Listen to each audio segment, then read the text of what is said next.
got time, cuz. All you hoes, all of you hoes.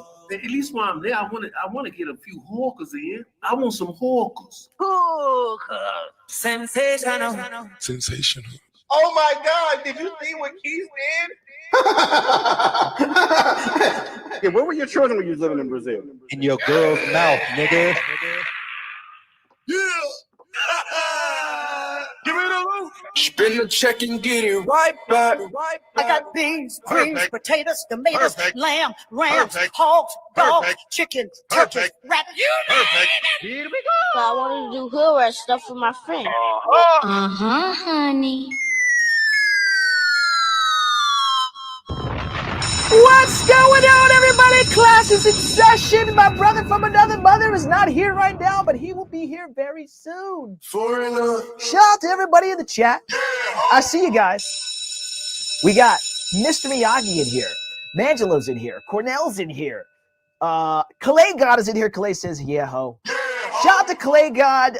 Cornell is in here. I think I said that twice. Kev B says, perfect. Thank you. Perfect. Shout out to you, Kev B. Thank you guys for being here today. We are live. Yes. Yes. Class is in session, guys. Let me know if it sounds good. If the sound bites are too high, I can turn them down. We are back again with another show, guys. And man, guys, the travel space is in shambles, guys. Okay? I don't know what's going on. Chains are getting snatched. There's trouble in Kenya, guys. Trouble in Nairobi. Can the Mentuition Boys save the space? Are we the saviors? Have the heroes arrived? We're not sure, guys. We'll find out very soon. Shout out to everybody. I see B-Ball in here. Shout out to King H in the building. The Travel POV. What's up, guys? All right. Guys, it's looking crazy. I'm going to try to get Rello in here. Okay, this is going to be a Rello Tells All show. There's been a lot of talk in the Mentuition Mafia chat. I know a lot of you guys are upset. A lot of people want to know what's going on. So I'm going to send Rello the link now. We're just going to start as quick as possible. I know it's late. Actually, it's early morning there in Nairobi, Kenya. And I wanted to really get an exclusive interview with our guy, Rello. He may have fell asleep. I hope not. But let me send him the link. Hold on. Hold on. Give me a moment, guys. You're going to hear from Rello himself, a.k.a. him, all right? Let me send Rello the link, and we'll try to get him in here. Even if he doesn't come in, we'll get him in on the next one. But I think it is very important to hear from the horse's mouth. So I just sent him the link, and if he's still up, he will come in. Yes, guys, breaking news. We'll do that breaking news in a moment, Mars Story Time. Let's get into, firstly, shout out to Kev B, comes through with the bomb. $10. Boom. Let's bring that up on the screen. Kev B, thank you so much, man, for supporting. We appreciate that Cash App. Let's bring it up here on the screen. There we go. Shout out to Kev B. Thank you again so much, man. We appreciate all the love again and the support. $10 through Cash App, guys. You can send your Cash Apps on the top right-hand side. You can scan the QR code or type in $ Mentuition, okay? Now, let's jump into real quickly before we jump into the show. And I hope Rello is up. I'm waiting for Rello, guys. Man, it's been a crazy last couple weeks, guys, okay? We went away for 2 weeks. Okay, it hasn't been that long, and we just haven't really been doing this show. We were in Cali, Colombia, which we're going to do a recap on that. I'm going to see if I can get Al in here now as well. But, man, there's a bunch of craziness going on, and I don't know what the fuck, okay? I'm not even going to finish the sentence. I'm just going to say I don't know what the fuck. All right, shout out to Black Sparrow. What's good, bro? Okay, and we have to make our honorary Rello soundbite, guys. I'm thinking of we got to listen back to it, but I think we're going to use Rello saying, put your fucking clothes on. Okay, we have to soundbite that. So we will get an honorary Rello soundbite today, and we're going to do it live. Okay, we're going to do it live on the DJ equipment over here. All right, that's what we're going to do. All right, so guys, I'm moving the camera around today. We're going to do something different with the camera. Should be fun, should be cool. All right, Before we do that, let's go ahead and get into our locals. That is mentuition.locals.com. This is where you guys can see all the behind the scenes footage, okay? All the big booty Latinas, all the cute, beautiful Brazilian chicks we have on this yacht, guys. This was not our yacht party. We've told you this before, but me and Al, we turned up, man. We had girls pulling their tatas out. If you guys want to see that, it's about at the 3-minute mark on this video on our Patreon. A girl just flashes us, man. We're lit. Shout out to the DJ. Female DJs typically suck, but this chick was pretty decent. She's the DJ at Dolce Vita in Brazil in Copacabana. So make sure you guys check her out. We had some lovely ladies there. Okay, it is $9.99 to join the locals. And if you guys want to see everything, make sure you check it out. Again, that's mentuition.locals.com. Next up, we have our Patreon. That's patreon.com/mentuition. When you guys hit the Patreon, you'll hit this button that says become a member. Once you hit it, we have 3 tiers. First tier is our general admission tier. You get access to some of our not safe for YouTube content, access to all of our full uncensored travel guides, exclusive behind the scenes footage, exclusive access to our private community, Patreon exclusive content, and special Discord access. Next up, guys, we have our VIP tier. You get access to all of our not safe for YouTube content, private chats on YouTube, access to our members only live streams, a list of over 1,000 remote jobs, 1 free consultation question and answer per month on Patreon direct message, 20% off of consultations, 10% off the merch, and even more special Discord access. And last but not least, Spin the check and get it right back. we have our all access pass tier, guys. Shout out to all our all access pass members, guys. We will be putting up more footage soon. I know a lot of you guys are getting a little restless. We will be putting up more on our Patreon. We've just been working these last 2 weeks, going crazy with the content. I'll update you guys on that as well. But if you join this tier, you get 1 free consultation per month up to 1 hour, 25% off of additional consultations throughout the month, access to a list of over 11,000 remote jobs, access to our personal cell phone numbers, free exclusive member-only meetups. Shout out to our members. We have a bunch of members in Cartagena right now with Al. Al's actually traveling, but he was in Cartagena. He met up with Shownuff. Shout out to Shownuff. He met up with CJ. Shout out to CJ. Those of you who met with Al, thank you again, and we'll see you guys again very soon. But yes, at this level, you get, again, access to over 11,000 remote jobs, access to our personal cell phone numbers, free exclusive member-only meetups, VIP access and discounts on our merch, yacht parties, and other events. All right, guys. Al is calling me right now. Hold on. Yo. We're live. We're live. Say what's up. Yo, what's up, chat? I'm about to pull up the laptop now and pull up. Shout out to Al, guys. I just started the show just a second ago, so I was literally telling him I was going to call you, so you called me at the right time. Yeah. So I got background music. That's the only problem. It's all right. We'll work it out. Pull up. Join StreamYard. Yeah, I'm doing it now. I'm signing in. All right. I'll be in like 2 minutes. All right, cool. All right, guys. Al is on the way. What up, Mayor Wilson? What's good? Moyer, I'm sorry. Moyer, what's good? Shout out to everybody, the best. Shout out to you guys, man. So there's a lot to talk about today, guys. And again, let me call Rello. Let me see if Rello's available. We gotta see if we can get Rello on, man. Let me see if he's still awake. He might have went to sleep, chat. It's like they're like 7 hours ahead, so it's like 7 a.m. there.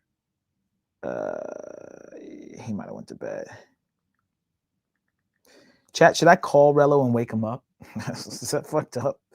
I feel like it's kind of fucked up if I in the streets with Keese in the building. Keese, what's good? Guys, so we're gonna wait on Al to come in. Hold on, Al's here. Al, can we add you to the stage, or can you add yourself to the stage? There he is. There he is, guys. International building. Breaking news. He's here, guys. He's here. Man, this is crazy. We're not in the same room, but the show must go on. All right. We're not. I know Keese is a little disappointed we're not on the couch next to each other. I'm on the couch by myself today, guys. Solo dolo on 2 different couches.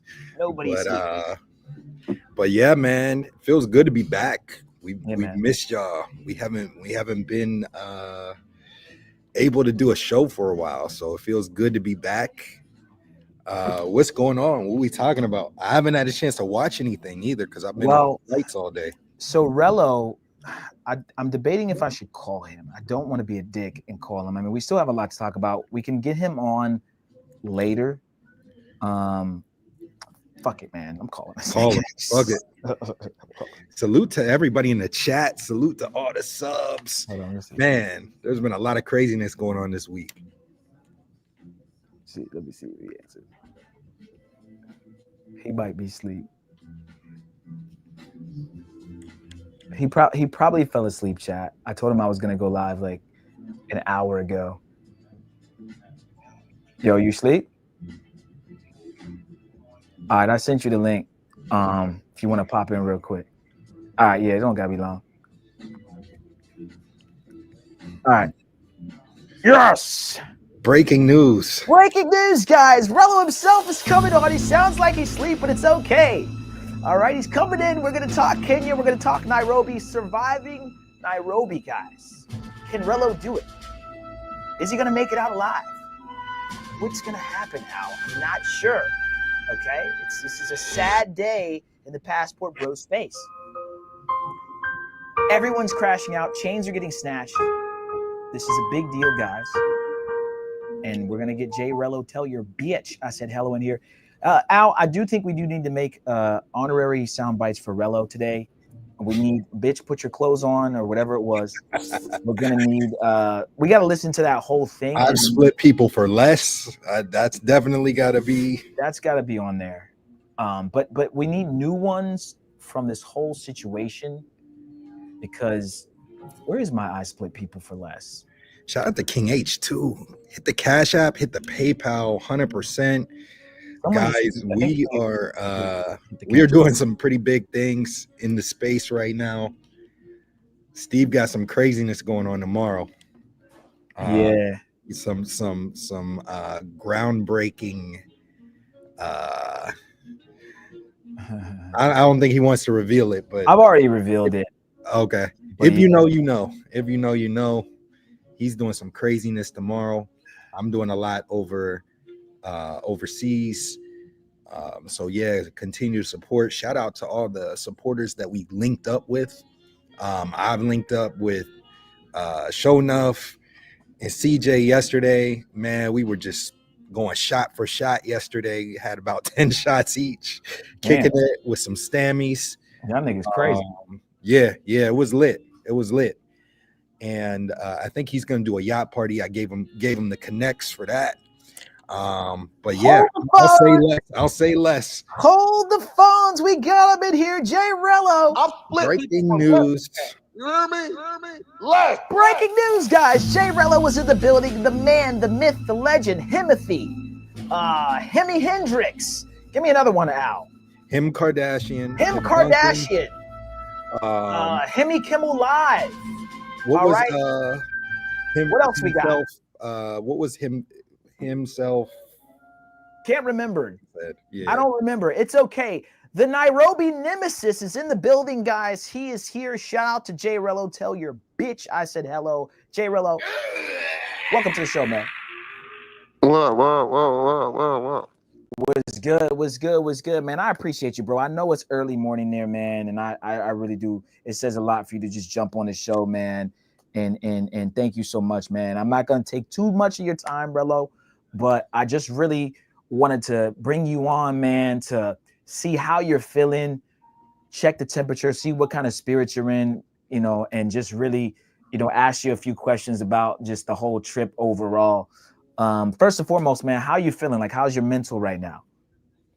I'm cool. I could be in better spirits, though. I'm cool, though. I'm cool. Yeah, I'm cool. When I spoke with you earlier, if I felt a difference in the tone of your voice, and I know you're kind of bummed out about the trip, and the way things kind of transpired, but I'm just glad you're okay. As I told you before on the phone, can you describe just kind of how you're, you know, I guess holding up? Are you gonna stay in Kenya?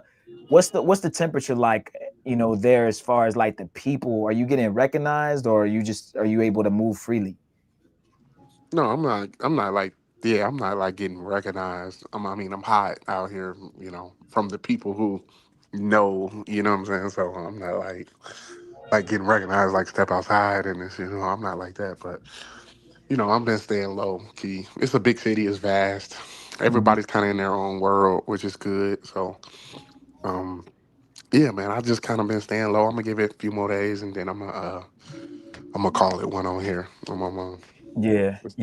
We talked about that. So I'll let Al ask a few questions too. I want one more before I let Al go, Rello. We'll do just like a spitfire questions as quick as we can. Your channel, Scott Ensley, is no longer there. I was looking it up. What did YouTube give you like a reason? Do you know the reason why exactly? Was it just because you said that the women in Kenya are not attractive? I won't say the word because they may ban our channel for saying it. But what do you think was the reason? Was it a bunch of bots, people reporting you? I felt like the Scott Ensley channel was starting to really go north, not even just because of this. And now this is another channel ban. We got our channel banned too. So what do you think was the reason? Yeah, it's because of what I said about the women for sure. I mean, that went viral here.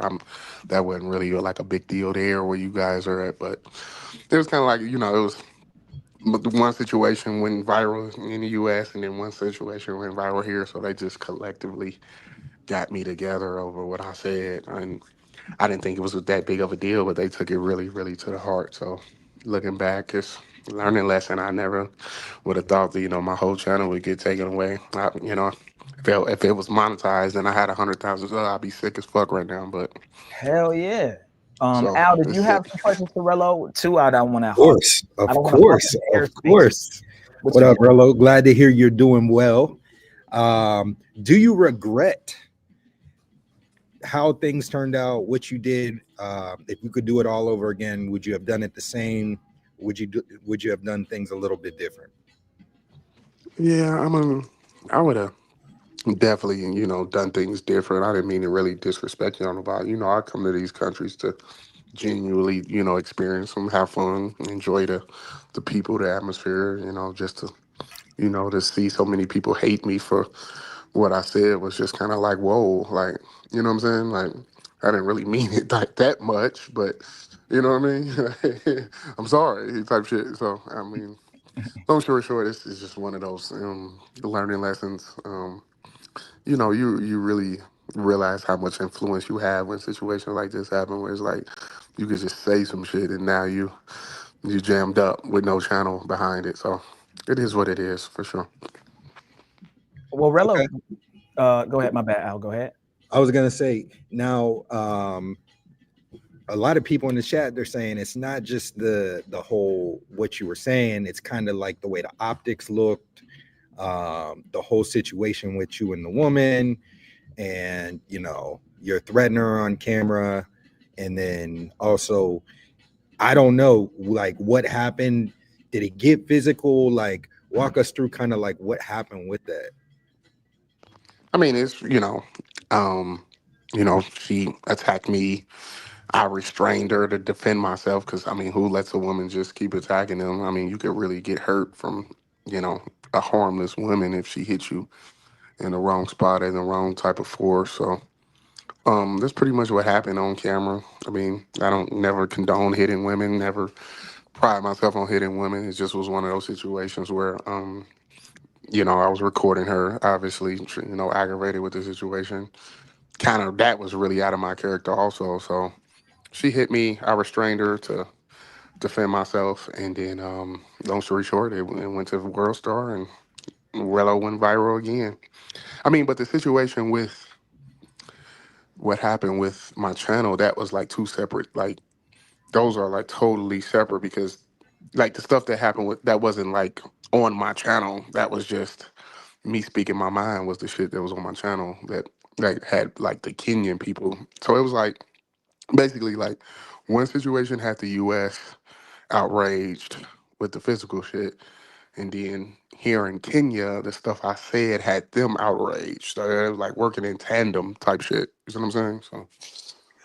So Rello, what do you feel? How do you feel about your subs, right? Because we joke, we say we got the best subs in the world. We got that line from you. We do feel like we got the best subs in the world, by the way. But Rello kind of coined that I have the best subs in the world.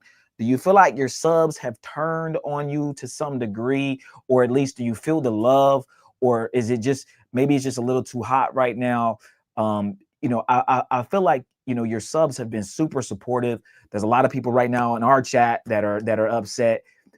For me, I reserve judgment. I actually didn't think you hit that woman, but I you know, there's some things that I agree and don't agree with, and that's something that I think you and I were gonna have a personal conversation off camera about. But just in general, you know, we rock with Rello, so you know, we're not a Rello hatred channel. We've always been cool with Rello. We've done collabs with Rello, but Rello, what's the temperature with your subs right now? Because I think that's the main thing with me. Like, the subs are everything, and they're really who send you on these trips. So I just want to know, like, how do you feel about your subs now that this whole shit went down?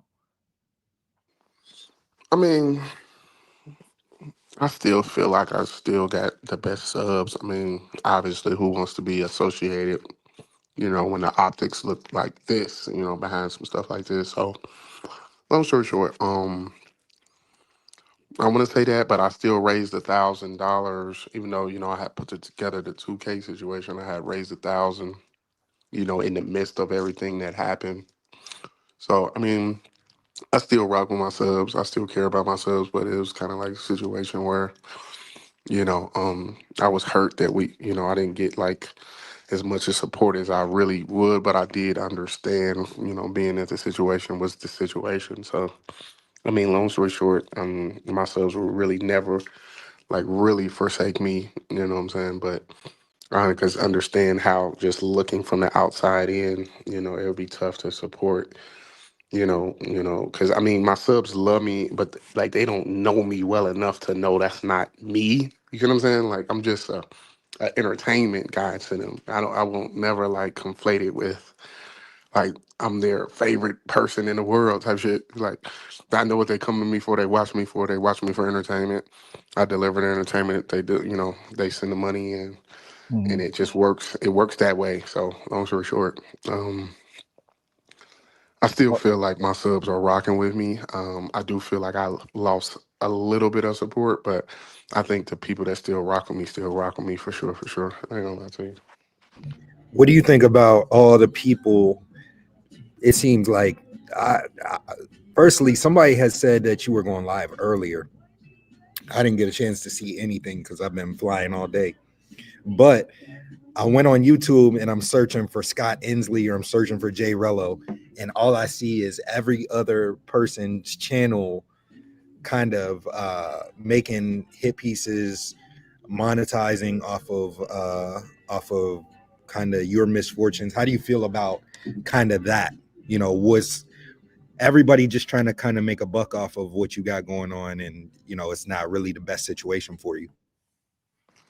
I mean, that was kind of more like totally unexpected that so many people would do a piece on it. Like I thought it was, you know, of course the main people, Razor Rays, BMT, you know, uh, whoever else, you know, the big names, but it's just so many other little small channels that popped up that was making little AI videos, and I was like, oh my God, this is crazy. So it feels like for sure like people are definitely clout chasing off me to get their shit popping. Like, you know, I've been in this position before, man. When I told you I was the #1 traveling YouTuber, this situation like this actually personifies it, because it's like, damn, he actually got a lot of people that's actually, like you said, like, you know, doing hit pieces and making their whole career off of Rello. So, you know, you think you small, and then something like this happens, and it puts it all back in perspective, where it's like, damn, all of these people with all of these subs collectively made all of this. So it's kind of like one of those situations where it's like, damn, I didn't, you know, it refreshed me back into like, nigga, you really in the spotlight. You know what I'm saying? So I'm kind of in the spot where I'm like, I just want everything to cool down and go back to regular Rello, 150 people in the chat instead of 700 people in the chat. You see what I'm saying? Type shit. Yeah, I mean, right now, I just want to say one more thing. Like, me and Steve had the opportunity to do so too, run to the internet, make all this stuff, make all these videos. And as somebody that we rock with kind of outside the space. I mean, it's kind of bigger than the travel space. We didn't want to go that route. We wanted to talk to you. We wanted to reach out to you, make sure kind of things were cool, and then not, not just rush to the internet to do that. So that's why we've just been chilling. We, as Steve said, will, talk on the back end about stuff, no diddy, but, we're not trying to just clout chase off of people that we rock with, misfortunes and things like that. So that's why today is the first day that we've really talked about it.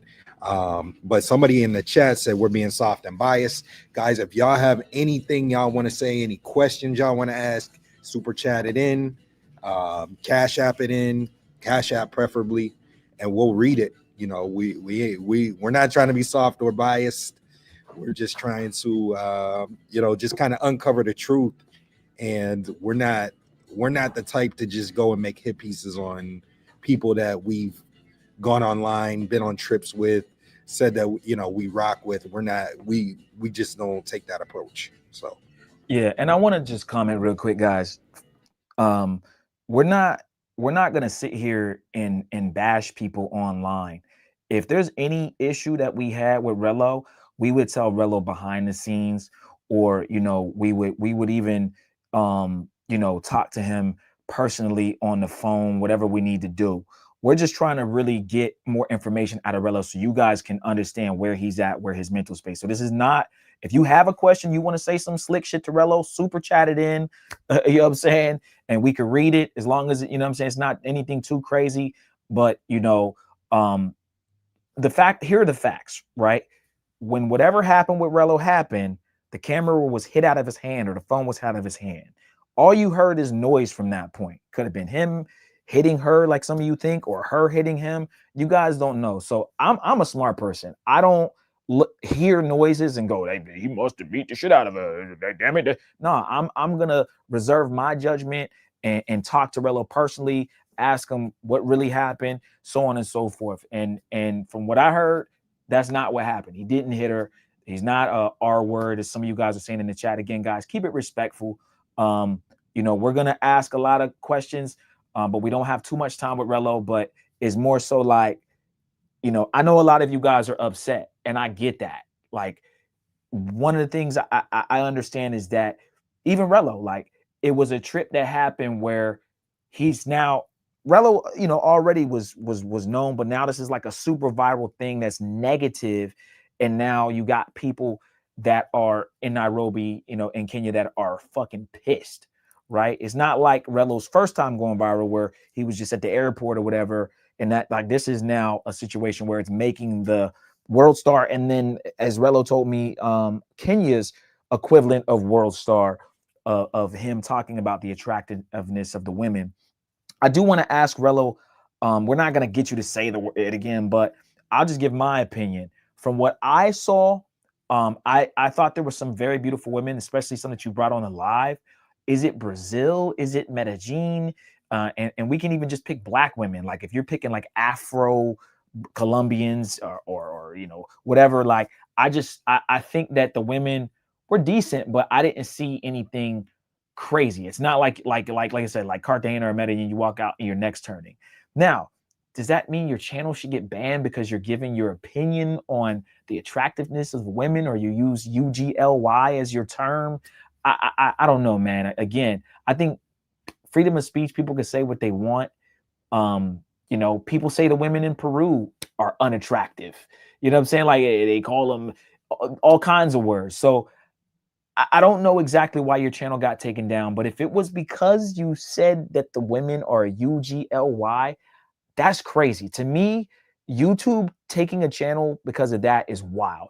I think it's probably more than that. It's probably the Kenyan government, right? Like, if you could put your finger on it, Rello, do you think it was because of the incident with the woman, or was it because you said that you don't find the women in Nairobi attractive? Of why your channel was taken? No, it was because what happened was a bunch of them reported my channel like a lot to, and then that draw a lot of attention to the actual video. So it's just like the stuff that happened, the physicality stuff, that wasn't like nowhere any like on any part of my channel. It was just only like if you went to the comments, it was like 1,000+ comments saying we're gonna kill you and shit, a whole bunch of stuff in Swahili. It was crazy. So like I was basically just kind of like ignoring it, hoping it would die down. I was really didn't even think in my head, man, you probably should take the fucking video down about it. But I thought it was like freedom of speech. But enough people report your channel, man. YouTube It's done. get you through there. Oh my mom. It don't matter if you just playing fucking Super Mario on your couch. It feels like I'm just blown away that, you know, just having my own opinion got me fucked up this time. I'm gonna really have to be careful about how I move forward because I do want to stay on YouTube. It's a great platform. My travel space is here. So yeah, man, that's pretty much what happened. I got the Kenyans joined forces and they formed Voltron and got me through there. So it is what it is. Rello, did the police show up? No, the police didn't show up. She actually stayed with me. Everything was cool. Like after the video cut, like after I cut the live, it was like cool. She stayed with me. We fell asleep. She woke up and left, and Right. it was all cool. My mama, for sure. So guys, so whoever in the chat is saying there's a police report, this is what I'm talking about. This is why you guys got to stop doing that. I read the police report, Steve. He hit her. There is no police report, right? Show me the police report. You guys are making up stuff because you don't like Rello or you want to spin a narrative of what happened. What I'm saying is when things like this happen, you need to talk to the person, go to the source. You can come up with your own conclusion if you think that happened, but the fact is there is no police report because the police were never called and she stayed with Rello. So again, bro, you guys got to chill out with that in the chat. Like, let's just, you know what I mean? If you think he did something to her, cool, but like, don't say the police were there and they actually weren't there. You're just spinning false narrative.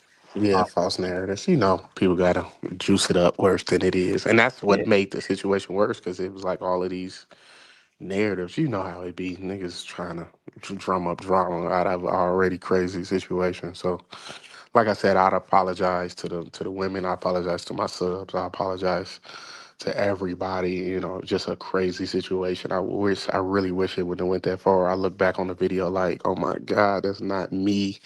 I love women. I like just the way I acted that night was so out of character. But I was so mad because I had gave her so many times to like, because I don't know if you, we had already linked in, I had already hooked up with her. So it was like bringing her back was like, she had promised me she was going to do a certain thing.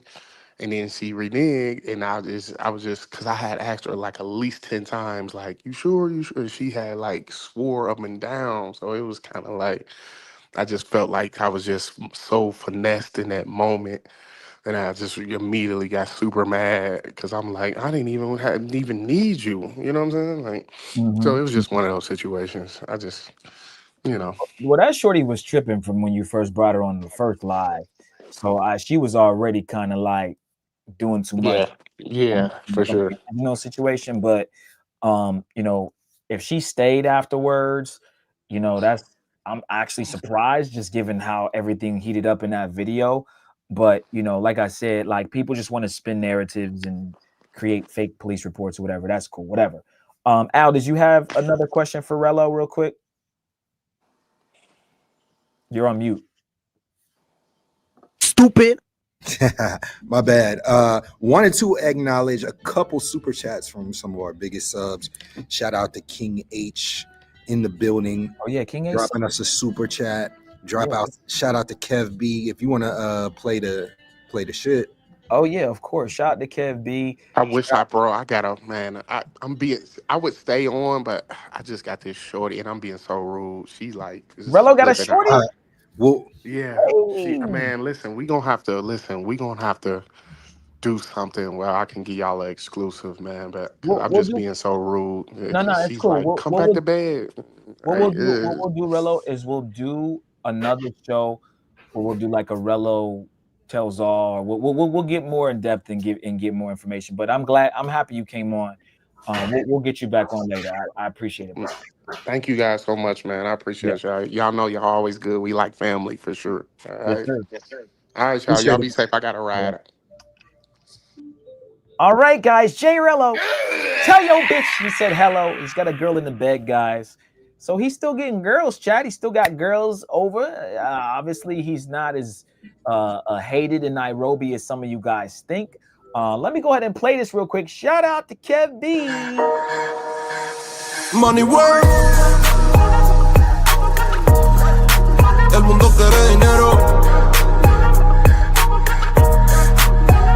Money work.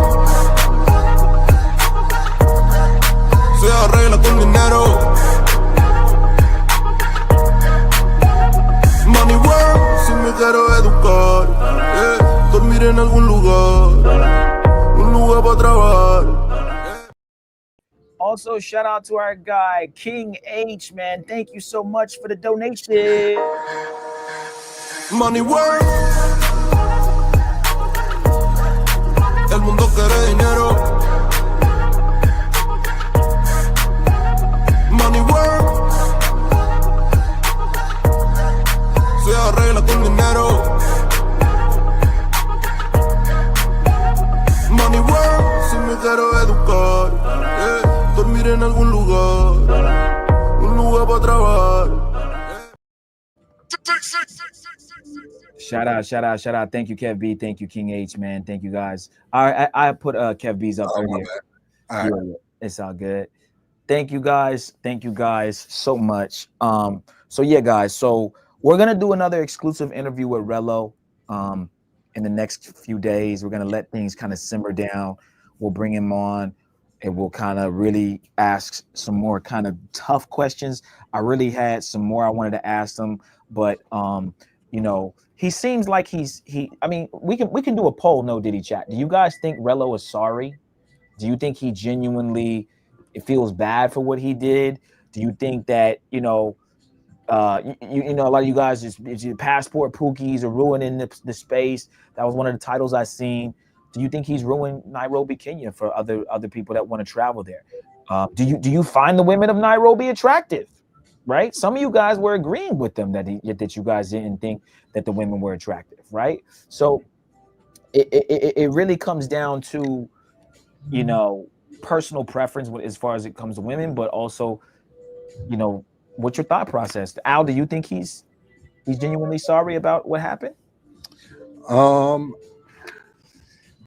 I think that he definitely regrets what he did. I don't think he was expecting things to get as crazy as they got, but you know, only Rello knows, you know, I think only he kind of knows what happened with everything. But I think that I think that, you know, with him losing his channel, things getting blown up, him having to kind of move off differently now than he did before, like, I think that, you know, he's definitely kind of regretting that aspect of it. Facts. So chat, let's do a poll, no Diddy. We'll do one in a moment. I want to know if you guys think Rello is truly sorry. Do you think he's faking or not? And we'll kind of segue a little bit, same topic, but I want to talk about kid greatness. I want to talk about Austin Holloman. They had some wise words for Rello. We're gonna play Kid Greatness's response to Rello's situation, and maybe we'll get Kid. You know what? I would love to get Kid Greatness on our show one of these days, because dude be saying certain stuff, and I'm like, dude, like I gotta get you on a show. I think he's a very intelligent person, but I think he's a little delusional in certain aspects with certain stuff he says. But let's bring up, let's do a poll, no Diddy first. I put up the poll, no Diddy. Okay. Kid Greatness went ham, bro. Well, so he went ham. Wait, are you talking about his response? I saw the first response. Right. So he the did initial response. Right. He did a live. Okay. Which are you talking about, the live that he did, or was I'm it talking about the video? Okay. He made. So Kid Greatness has done at least 3 different lives on this chat. One or videos, lives, whatever you want to call them.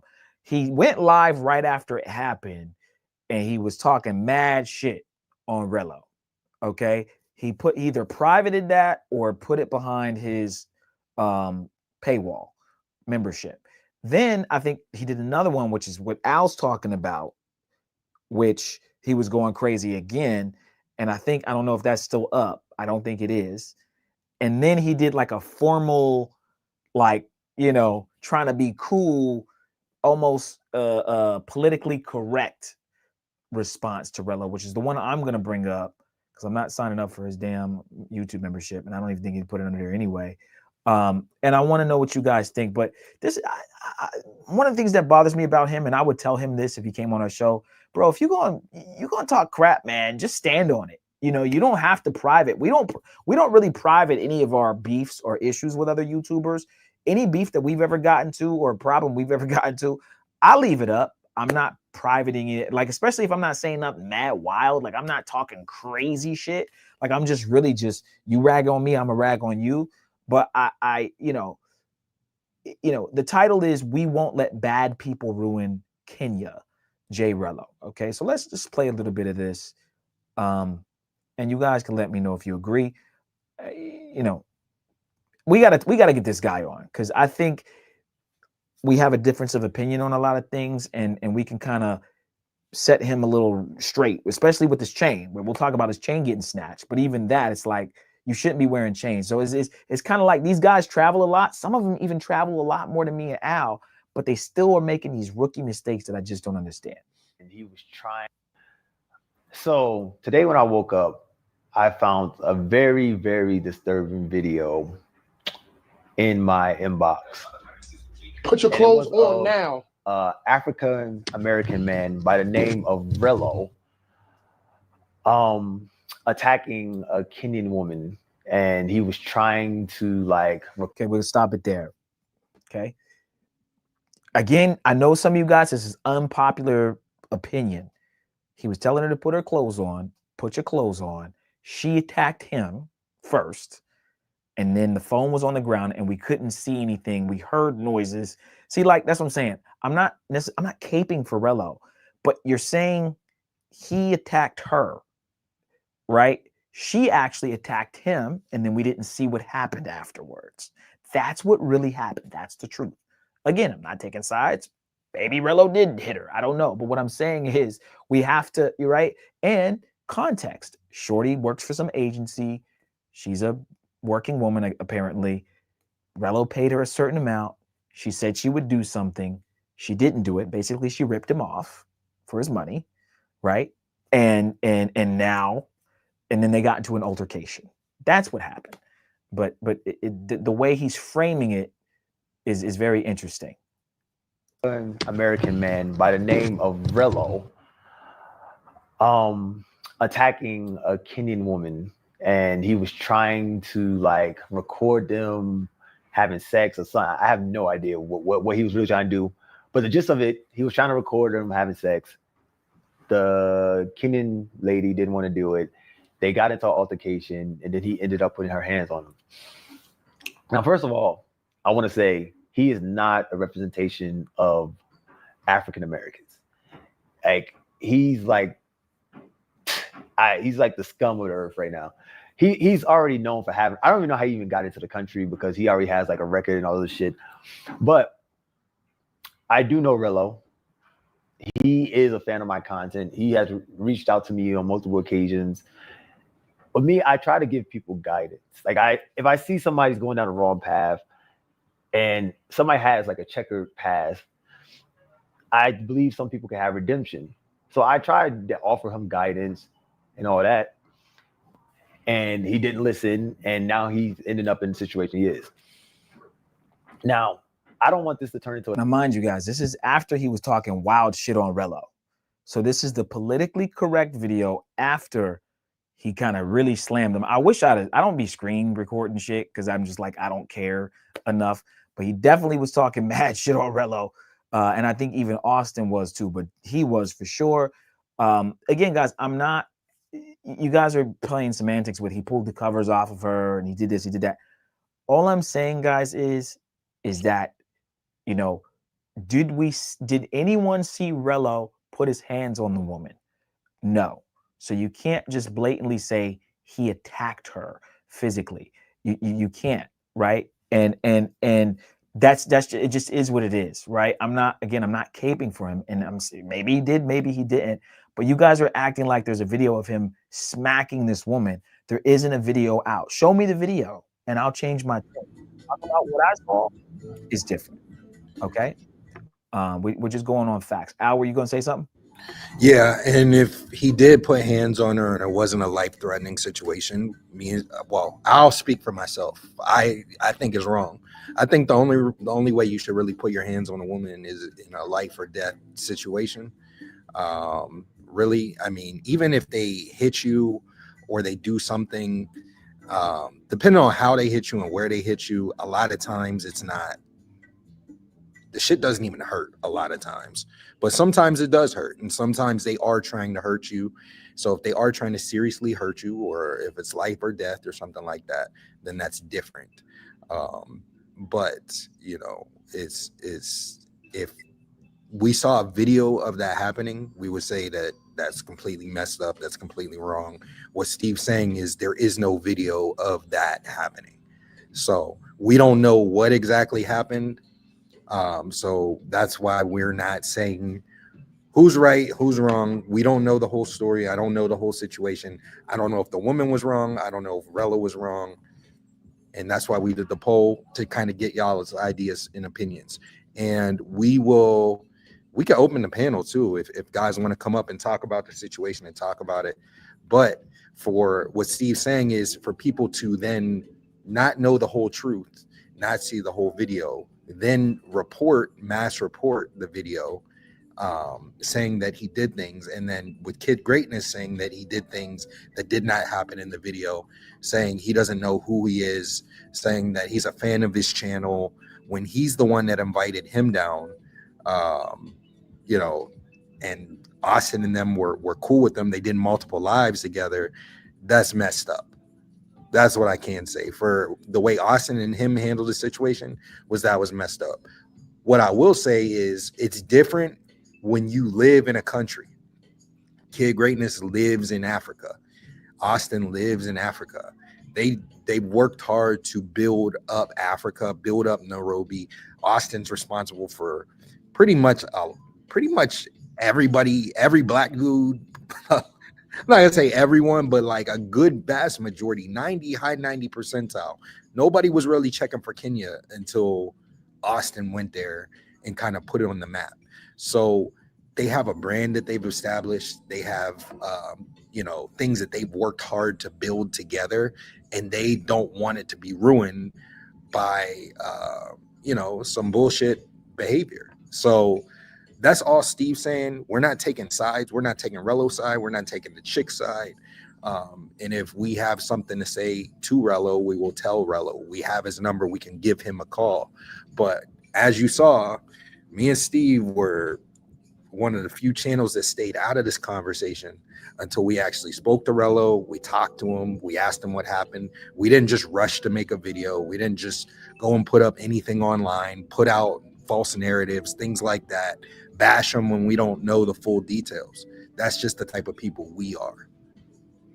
Yeah, and you know, to piggyback off of that, I do think that what Al is really trying to say, guys, is that as far as Kenya goes, Nairobi goes, of course, people have been traveling there, and there's expats there, and then they've been doing that before Austin Holloman. But Austin Holloman has recently popularized living in Nairobi, Kenya, for sure. People have traveled to Pittsburgh before Wiz Khalifa, but Wiz Khalifa put Pittsburgh on the map. Right.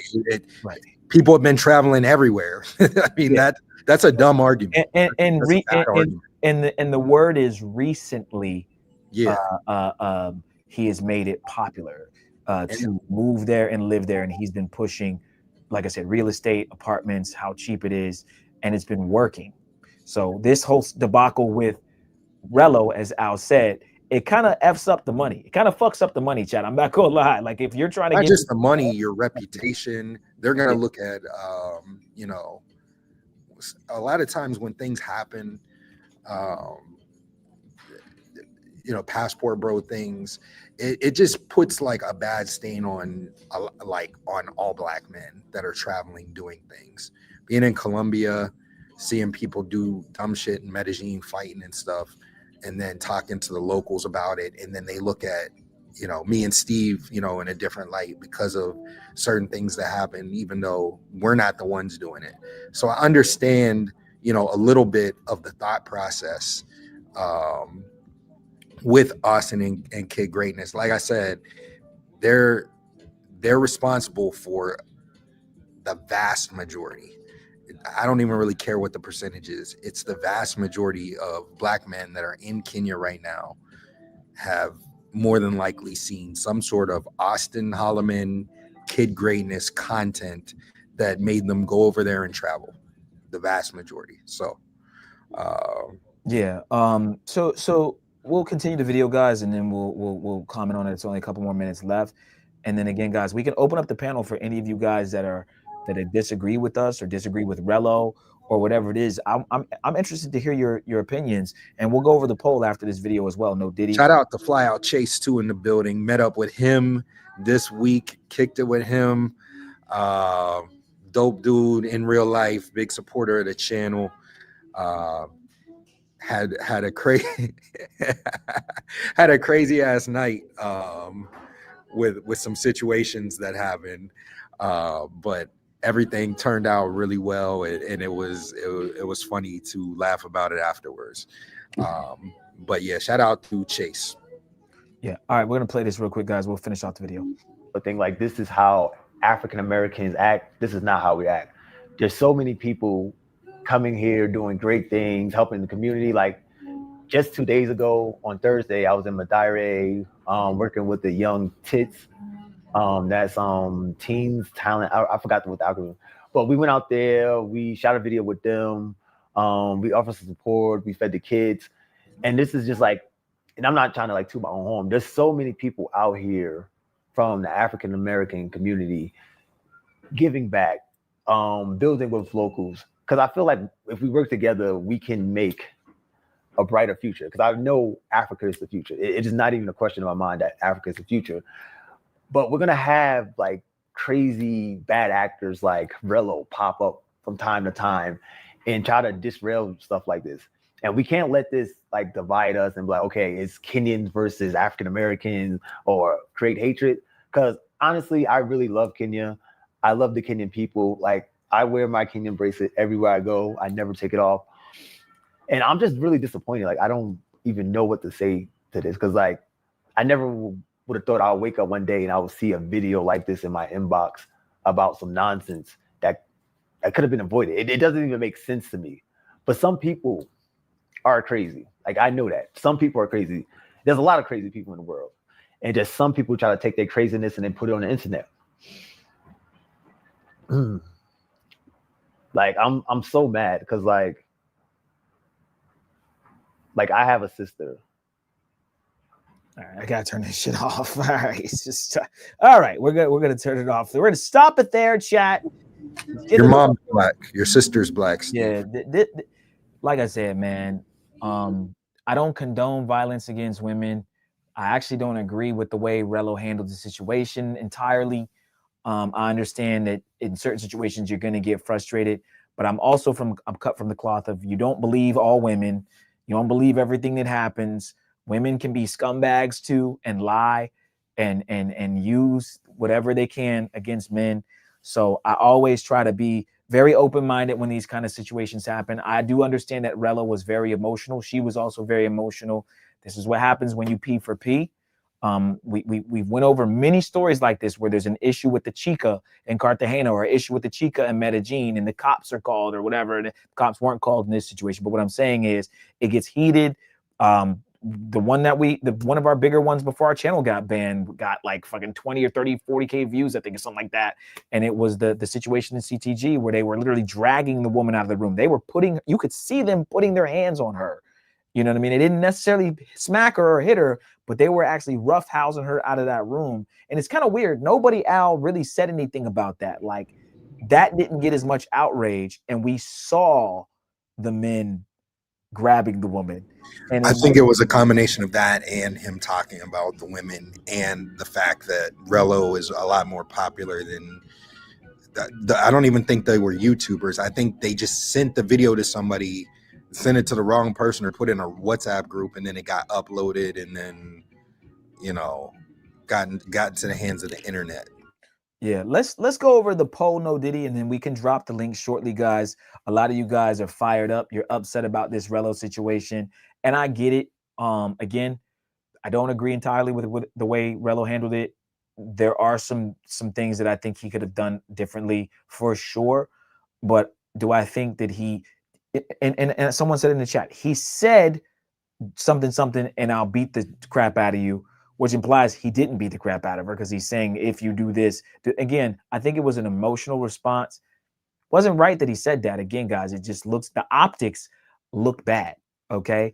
So we want to know, do you guys think Rello's actually sorry? Al, what are the poll results looking like? No Diddy on people thinking that is he acting? Is he telling the truth? My guess is people are going to say what? A staggering 76% say no, he's not. He's not really said. They don't believe him. I knew it. More people. Yeah, they ain't gonna believe it. Yeah. And I get that. I get that. You know what I mean? I understand both points here.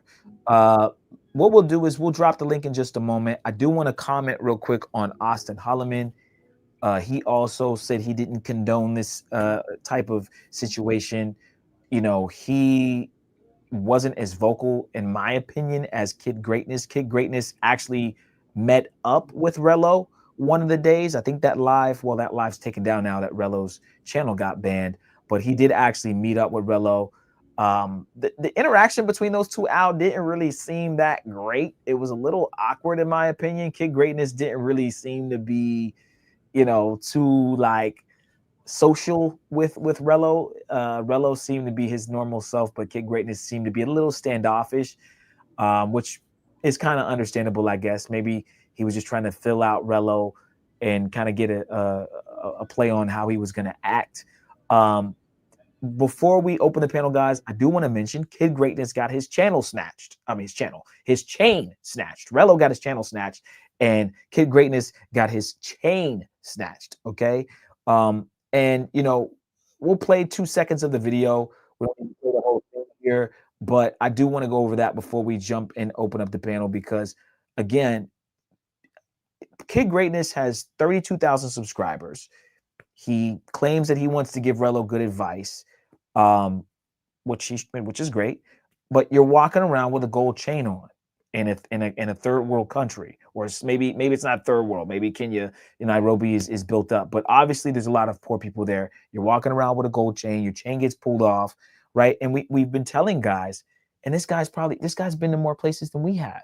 Why are you walking around with a chain, man? You guys gotta be smarter. And this is why I can't take some of you guys serious, because you come off as very, quote unquote intelligent, and then the things that you do are just plain dumb and idiotic, stupid. And let's just play a quick little second of it here, and we'll. So y'all see my shirt right now. My shirt is ripped because we were in Dindingwa looking for an apartment, and somebody tried to snatch my chain. They didn't snatch it, but they did grab his shirt. It ripped it. And the funny part was, like, the dude had like a suit on. Like, I seen him, which is wow. Like, but like I'm like seeing him.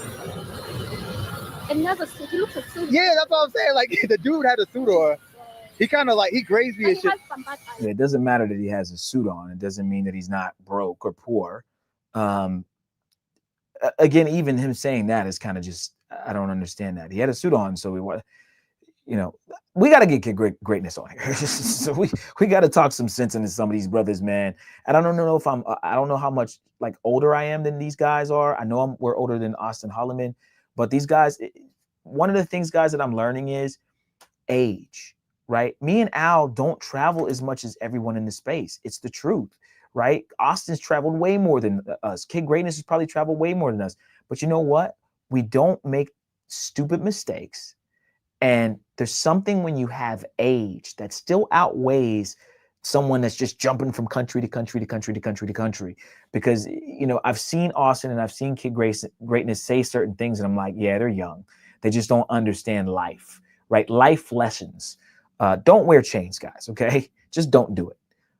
Someone said the biggest criminals wear suits. Exactly. So that's what I'm saying. Him even saying that.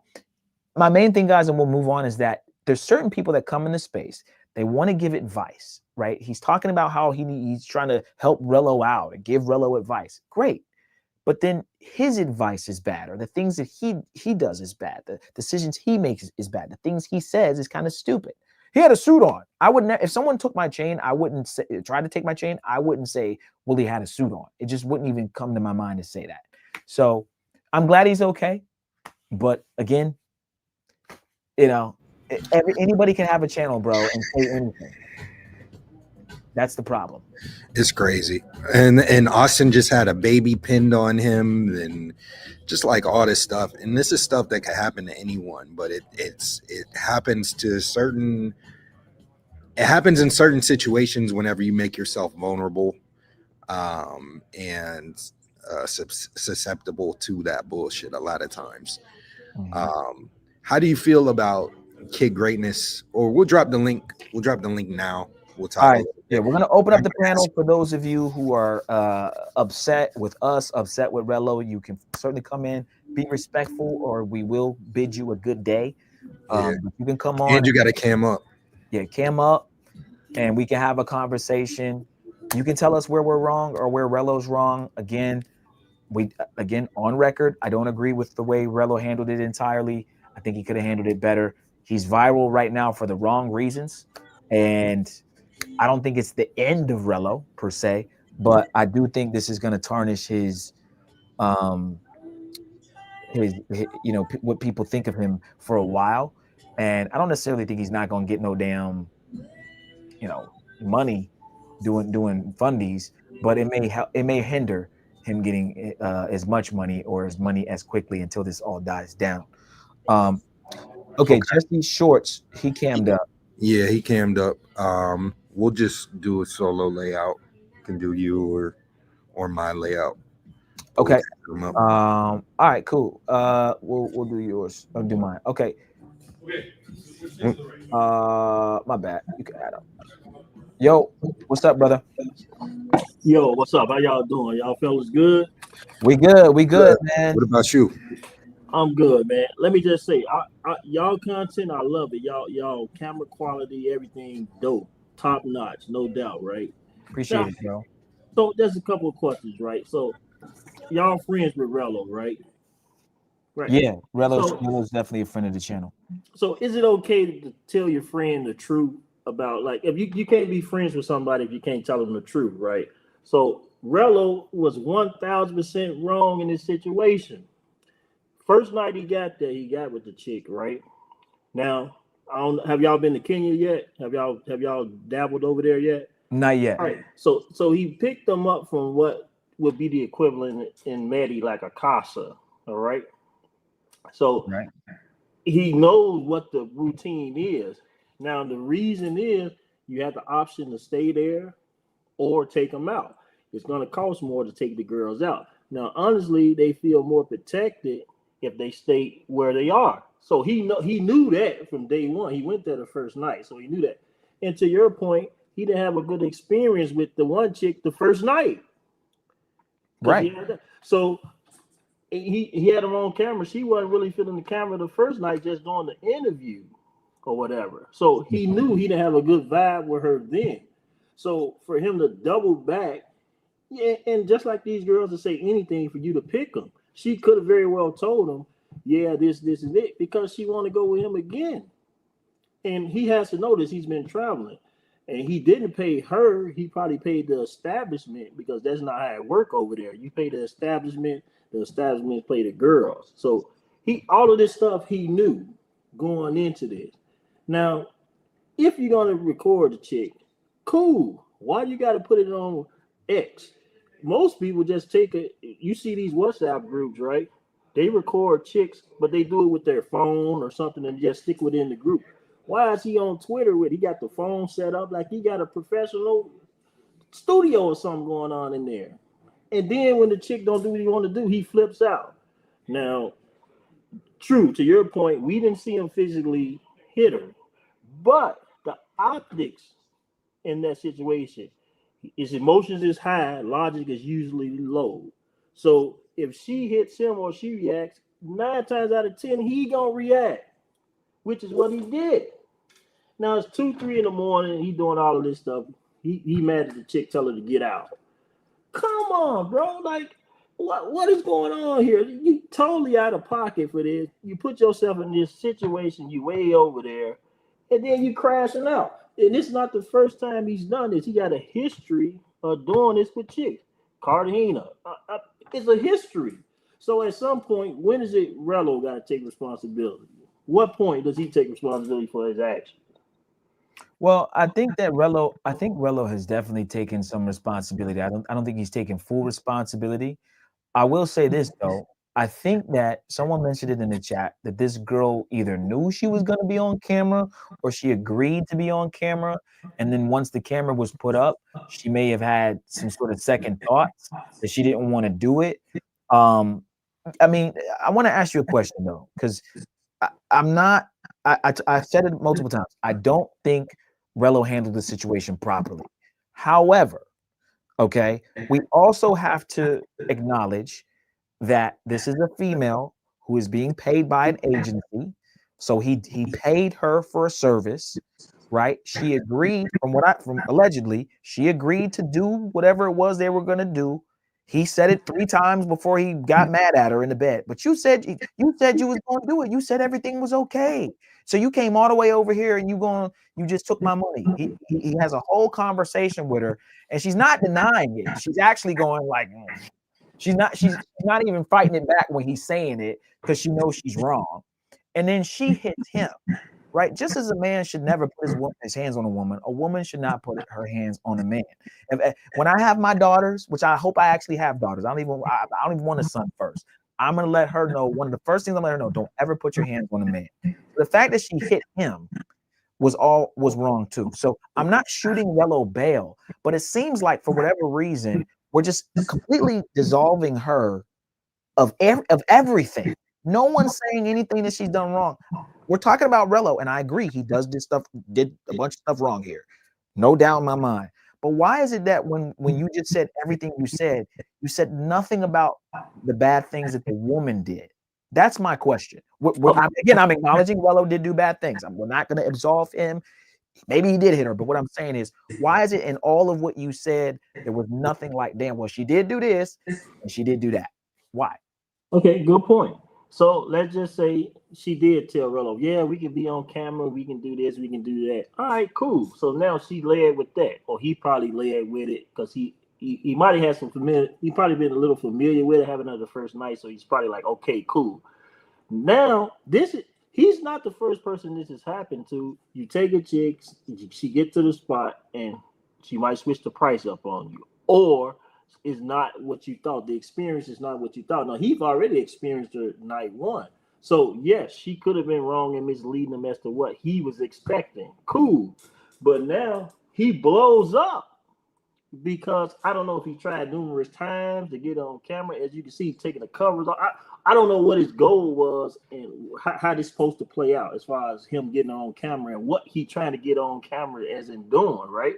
So she was probably wrong there. She misled him into thinking, okay, we're gonna do this. Okay, that's fair. Now it's wee hours of the morning. He put your clothes on. So now she probably thinking, damn, I gotta go now. It's the middle of the night. I don't know how I'm gonna get back to where he picked me up from, by the way. Yeah, he throwing me out. So now she probably getting hot. So now you got 2 emotions flowing, right? So again, emotions high, logic is low. So now you got 2 people with their emotions high. She looks like she did hit the phone, which, by the way, I don't know why he's still recording it. He must have had the phone propped up on something, as you can see when they was in the bed, and I guess he might have took the phone off, or she took the phone off, right? So if she put her hands on it, she's dead wrong. But now, once that happens, it's really going to escalate, which is what it did. Because now he goes off, oh, I'm gonna beat your ass. And now if he says that, it's an inkling that he might do something. But Jesse, respectfully, what you just did though is you just explained why she got emotional. What I asked you was why in everything you said about Rello, you never, now you're acknowledging that she did some things wrong and she's emotional. My problem with us as men is we're not saying the full story. We're only focusing on what the man did wrong. Even if he's wrong, we need to also acknowledge what the woman did wrong.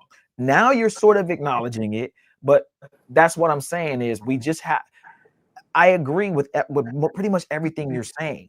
But what I'm saying is, I think when we say the story, let's say it how you just said it. This happened, and then this happened. And she might have even actually agreed with it. It seems like she did. There was an agency, and she did smack him or smack the phone out of his hand. Let's get the full story, because even the way Kick Greatness came on, man, I woke up to something in my inbox of Rello attacking a Kenyan woman. It's like she attacked him first. Right. So again, I'm not people. So when I say that, everyone say, oh, he's shooting him bail. No, I'm saying right there, if there was a police report, which there wasn't, but they have to go by what actually happened. We have to look at the video and dissect it in the actual series of events that's actually true. So I think you're right. These kind of things happen a lot with women, where they switch up the price, or they decide they don't want to do what you guys agreed upon. And as men, we have to not let our emotions get the best of us, because we do get angry to the point of violence. Right? He threatened her, and that, because that's what we know. Rello handled it wrong, and he even said it before he left our lot. I handled it wrong. You know what I mean? But I think that the problem is that we're not acknowledging that this woman was either agreed to it and then hit him first, and then it sparked it. A lot of these guys that are traveling, unfortunately, Jesse, they're just emotionally unstable, weak, and they get in these situations where they're spending money. And I've been through it before, man. I've had a chick try to charge me, more. And I'm like, I told y'all what I told her was, okay, we agreed on $100. You're trying to charge me $175 or whatever it was. These aren't the numbers, but I'm just making it up. I say, here's your options. I'll give you the $175, but I'll never deal with you again. Right? I'm here for another 5 days, and I actually like you, so I would bring you back. You'd make $500 off me. If you're gonna try to beat me over the head for this $150 or whatever it is now, cool. That's how I handled it. I didn't get emotional. Most guys aren't gonna do that, right? Most guys are gonna go, oh man, you trying to charge me? You fuck that shit. Go ahead, call the cops. Adios, that adios dude. Right. All them situations in Cartagena with them dudes. Yeah. But us men, man, we gotta handle these situations better. We gotta not get emotional. And I do agree with all of that, what you said, because I've had that happen to me. And sometimes you take the L, to your point. Now, because Rello actually took this girl from a establishment, right? He can always go back there and talk to whoever about the girl, because they got that set up too. Now, I'm assuming, again, she's probably not supposed to be doing this, working at that establishment, being on camera. It's probably certain things she shouldn't even be doing, which is probably why she could have backtracked too. Because again, this is a known brothel spot in Nairobi that Rello went to pick these girls up. Now he ain't saying the whole story about that either, like how everything came into play. So he leaving some parts out about that too when he's throwing that out there. And the Kid Greatness in Austin, I don't believe in kicking somebody when they down, right? They immediately went on there and they really threw gasoline on the fire, with their videos. Kid Greatness was just, and the only reason they doing this because him and Austin for sure got a brand he trying to protect. So he trying to disassociate himself with Rello. But he was just on Rello Live a couple of weeks ago. They was doing an interview before he went to Kenya. So he was just on his channel. Kid Greatness was on his channel too. And even Austin himself, he just had crash out content last year when he was with his mom or something. When he was in Dallas. He had something going on out there. So he can't be he the cream of the crop out there. That's why listen, you can't, everybody ain't your friend. See, And part of that's Rello's fault too, because they did convince him to come there. And I don't know if he did any research or he just going off what they say. Dude, they there for a brand. That's it. Austin done moved around. It's a reason why he ain't stay nowhere else in Africa, right? So he probably found some comfort zone in Kenya. So, I mean, Austin has had issues his whole YouTube career. He's had issues in Brazil. He had issues with his mom. He went on Kendra G's show and said that black women's pH levels in their vaginas are bad. he said some of the wildest shit, and that's what I'm saying. We have, this is my problem with Austin. This is my problem with Kid Greatness. These guys have said things that are very questionable, done things that are questionable. I get it, Rello. This was not good, not a good look.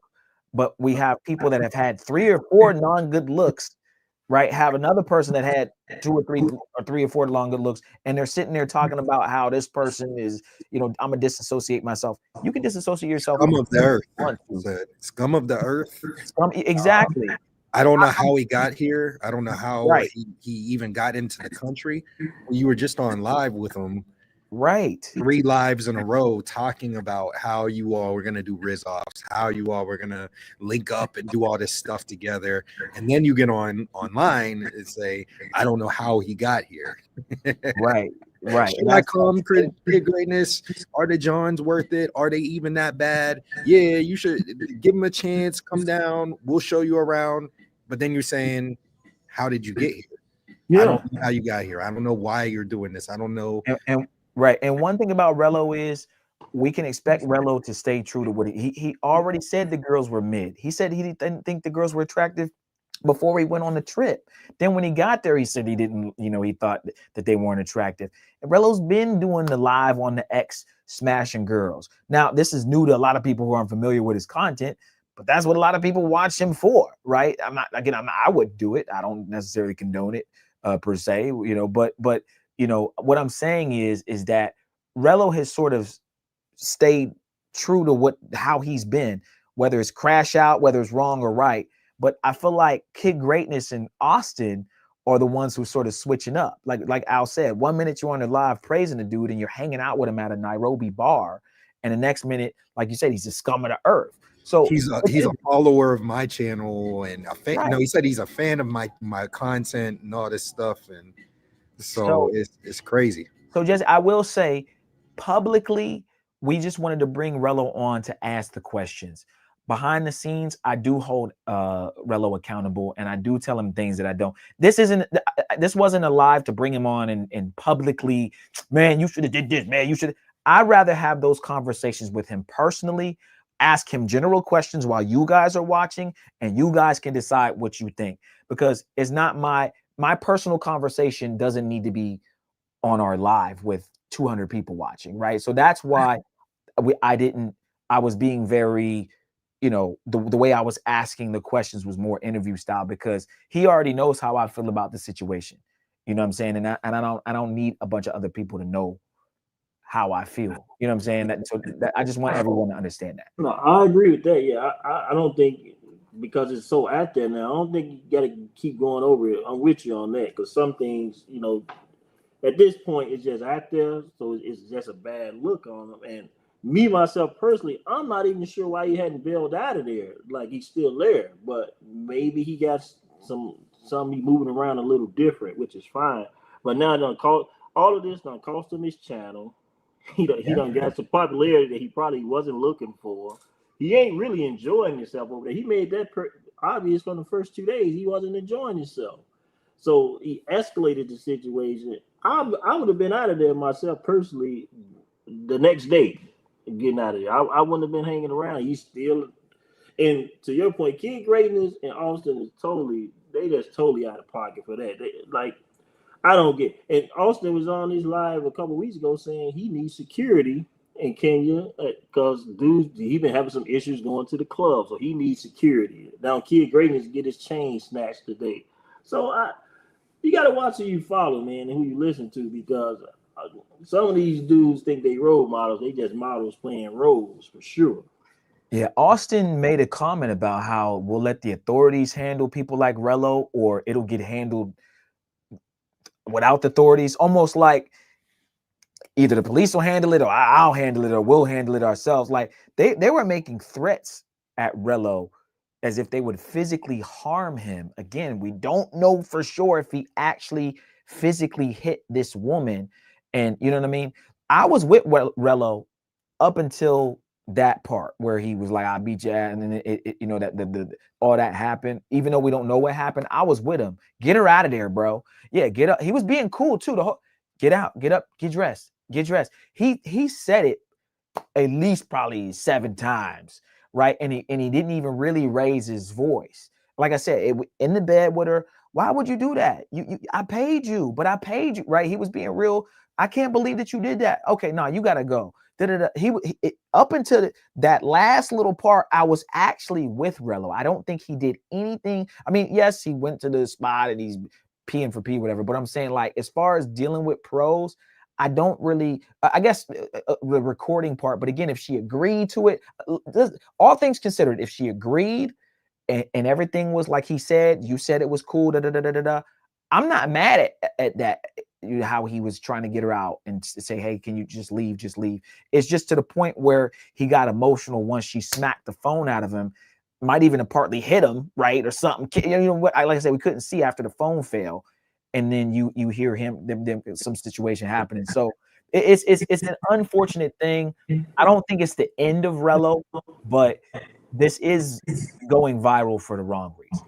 And this is not the first time he went viral. This is what I'm saying. This has become a common theme with him having these outbursts. Now, I'll give you an example. Like, I watch y'all content all the time. I saw y'all was in Miami. Y'all had to see a lot of, like, him and NYC. To me, they be socially awkward on trying to set a vibe with getting these girls on camera. Like, you can't have the camera directly in these girls' face as soon as they come in the apartment. They got all of this stuff set up. It's kind of awkward for them. Like, they don't like get them comfortable or anything. You just see how they set up is real awkward. So if you already got these agreements going on, I would assume you kind of ease your way into like turning the camera on, taking pictures, whatever. We don't see many content creators have these girls on camera, and for the most part, they don't be spazzing out or feel uneased on camera. Rello and NYC, if you watch their content, they make it so awkward. Like when they got these girls, so it ain't a comfort zone. I don't think that's their lane. Like I see y'all in CGG, or I see you like y'all did the Miami or the yacht party. I don't see any of that, like that energy with the chicks. Like if you see them, it's awkward. So, I don't know if I agree with Rello having awkward. I didn't see all of Rello's lives in Kenya. But the one live, he had the chick on. She was vibing with him. She was kissing him. I think that, you know, it all depends on the chick. But NYC, you know, if he does that, if it's awkward to you, I don't know.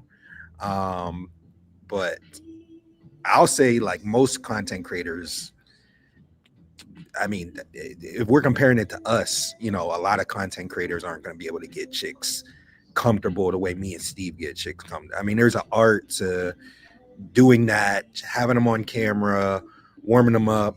I haven't really seen too many doing that unless they're just paying the chicks to be on camera.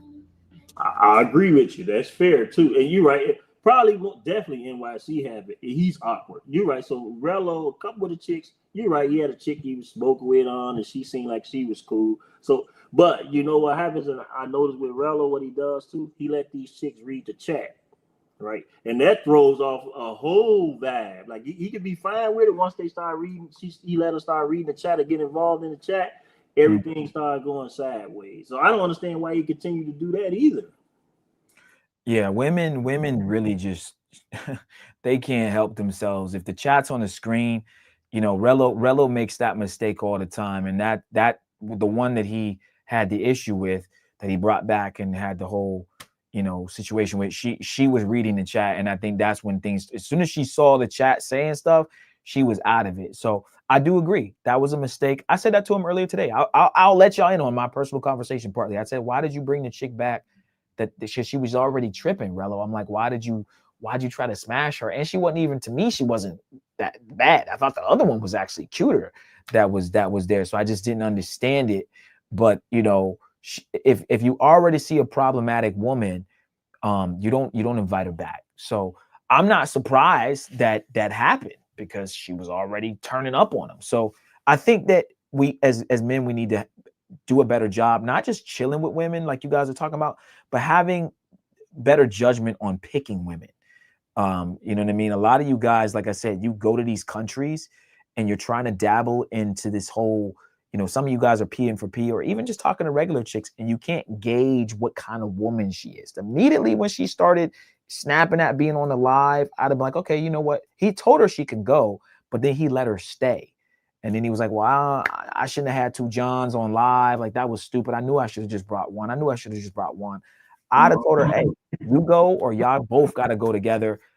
I'll just finish the live or whatever, right? So I think Rello just needs to, and again, this is a conversation I'll have with him off stream, but I just think he needs to pick better girls, not looking per se, but also more just like feeling them girls out, feeling their vibe and their energy. Because I agree. And for months, when Rello been talking about this trip, the thing he been saying, he gonna go out here raising on regular chicks. Yet he don't go to any. He ain't been to one spot where it's regular chicks. Yeah. So I'm confused on what you were saying you were gonna do prior to going. You ain't did any of that, and then guess what happened? Right. It ended up happening. So white man who travels, I don't know if that's true, but if it is true, again, you know, he invited her back because she promised to do a sex tape. That's what people are saying. But, you know, I mean, the problem with women, bro, is, especially with stuff like that, their feelings change all the time. They can just, you know, say one thing 1 minute, and in the blink of an eye, their feelings change, and they get remorse, and they're like, nah, I don't want to do it. The problem is she's playing with his money, right? And that's why he got emotional. So I think that you know, Rello's got to be very careful with the X sex tape thing that he's doing, and just realize, like, look, man, you know, like, I kind of like what Jesse kind of said, just record it and put it somewhere private. Having it on live it adds another level to what's going on. And that chick already didn't like the camera. So. I mean, Homie's Hub even said too, like, he was he had a chick on. I mean, I didn't agree with, for me, I'm not doing the IGs, I'm not letting them read the chats, all that stuff. And we don't really bring them on a one-on-one and have them talk to the chat because of reasons like this. And people are weirdos. People will reach out and try to do all sorts of crazy stuff and try to derail you. But he said, like, he gave her Instagram, and then people were hitting him up, like, and just like sending threats at her just because she was on live with him. So these are the type of weirdos and goofies that are in the chats and all that stuff. So that's why we don't really do that type of stuff. And it's hard to capture this on camera because of people like that. All right, guys, I need to make my honorary soundbite. I'm trying to find the original issue with the girl that Rello had, chat, because we got to make a live soundbite for this shit.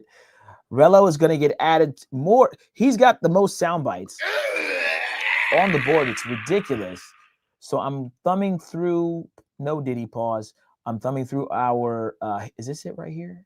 No, that's not it. I'm thumbing through the Mentuition Mafia. Anybody in the Mafia, if you guys can send the original incident with Rello, I need to bring it up so that I can. It's in the WhatsApp. I'll find it. That's what I'm at now. I'm just trying to find it because I need to make. Is this it right here? No. Hold on, chat. Give me a second. I want to make this sound bite, and I just need to find a part that makes sense. I think "Put Your Fucking Clothes On" is a good one, chat, for sure. I mean, again, it's not a funny situation, but we have to. We have to make sense. No, that's a good one because. I just don't. I think Rello very entertaining. We all will agree he's entertaining. He just might be a cool dude to hang out with. He just had these moments in which it comes to no point of no return. And now y'all got his channel snatched though. Like now, I'm wondering, is he thinking like, was it really worth it to do that? Like I don't think it was worth it. Right. No, I look, you know, right now it's Rello's in a weird spot because his channel got taken. He just went viral, but he can't really capitalize off of it. Like some people say, you know, bad press is still good press, but I think this is bad press is bad press because it's not really any way he can really turn this around. I think he's obviously going to try to maybe make some sort of positive out of this, but to be honest with you, you know, it's just the optics of, like you guys said, of what's going on. I wanted to ask him, is he still going to Thailand? I wanted to get a little more information about this Keys trip or collab, because now this kind of derails things with him because he's supposed to be in Kenya and then go from Kenya to Thailand. But if he ends up leaving Kenya earlier, where's he going to go? And then if he doesn't have enough money fundraised, is he just going to go back to Gary, Indiana? You know, these are more questions we can ask Rello. That's a good question. I thought he said he was still pulling up in Thailand, but maybe he didn't. I don't know. I mean, yeah, he said it, but I feel like things are getting hot, and I mean, maybe next week no one will care, but right now it's not looking good. Shout out to Mike Sinister. He said everyone that tried to attach themselves to Relly are suddenly making excuses or downplaying his actions. That's clearly not true because Kid Greatness just made a video. Austin just made a video. I've seen other people in the travel space talk about the incident and, you know, talk about their disappointments with his actions and things like that. All we're saying is we don't know the full story. We're not choosing either side. But yeah. So these two was the biggest fanboys his last trip with these two fine gentlemen. No. We're just not going to publicly shame people that we're cool with on a platform to get views like the rest of YouTube is. Clout chase day one, making videos. We're just not like that. If we rock with somebody, we're gonna talk to them behind the scenes about, you know, if they made some sort of mistake, we're gonna talk to them behind the scenes. You don't see us, you know, doing any of that stuff. So I know that you're not used to real people, but that's the way we are. It wouldn't matter who it is. Let's ask Jesse. Jesse, if you were friends with Rello, okay, and he did what he just did, and you actually were cool with him, you shot content with him, you talked to him on a bi-weekly or weekly basis, if something happens, are you going to run to the internet and make a hit piece on him, or are you going to call him personally and talk to him? What would you do? Yeah, I wouldn't definitely want to go on and make no videos of it. I would call him directly, man. First, just to check on him, because it was an unfortunate thing. So you got to make sure he's at least cool and that. Right. Even if you don't agree with it, you're going to at least call him, right? You're going to check on him. Yeah, I don't believe in kicking people when they down anyway. So you take the guy probably at one of his lowest points, and then you go out here and you escalating it by putting up videos, and you're supposed to be cool with. So I didn't appreciate that with Kid Greatness or Austin at all. They were totally out of pocket. I mean, you can, and I know they got his number too, so they could have. Right. So those of you in the chat that think we should just come on here, man, fuck Rello, man, fuck this nigga, man, he been fucking woman beating ass motherfucker. Like, why would you do that to somebody? Now, again, if you made a determination that you thought he was a woman beater and it came out that he actually beat the crap out of you, and then you kind of distance yourself from him, and you can even still do that privately, then that makes sense. But I'm not going to just, me and Al ain't just going to jump out the gate and make a video, a hit piece, or even just go live. Rello, motherfucker, damn. Like, it's just when you've met someone in person and you've worked with them, you've done business together as well. That's just not. I'm trying to teach you guys something. Some of you guys are maybe you're not young, but you're young-minded, or you just don't understand like common courtesy. You just don't do that. You wait and at least talk to that person. You know what I mean? It's like the Diddy thing, right? There's people that probably have disassociated, a bunch of people that stopped fucking with Diddy after this thing. But you know what? Not everybody needed to come out and say, I'm distancing myself from Diddy, fuck him, right? It's like you can still do certain things in silence, even when you don't agree with the person, or just let that person know specifically, hey, bro, I can't rock with you no more. As soon as you make it public, what happens is you're opening up the floodgates for the peanut gallery to then comment and then, oh, man, tuition don't fuck with Rello. Look at that shit. And then it just becomes this messy, stupid thing. Okay. So chat, we are gonna make this. Can you give me real quick? I just want to say one more thing too. I probably know who some of these clowns are hiding under different names, but if y'all want to come up to the panel and talk about why we're wrong or what you would have done and all that stuff, then pull up. You hide in the comments, you hide in the chat. I already know who this Mike Sinister dude is, but if you want to pull up. We dropped the link a few times. Pull up, let's talk, let's have a conversation instead of throwing ad hominem attacks on something that you don't even know what happened. You don't even know the story or what happened. So pull up. Can you solo me real quick? Chat, we're gonna go through this and we're gonna see what part of this is good to make a soundbite of, because this is just great content. Well, bad content, but great sound bites. All right, let's see what we got here, chat. I have no clue. Put your clothes on. Don't fight. Put your clothes on. Go put them on. No, that's not good. Put your clothes on now. Put your clothes on now. I see you in the back, Kai. I'll bring you up in a sec. Put your clothes on. I like that one. Chat, we gotta use put your fucking clothes on. This is gonna be the next honorary Rello soundbite. Let's see how it sounds. Put your fucking clothes on.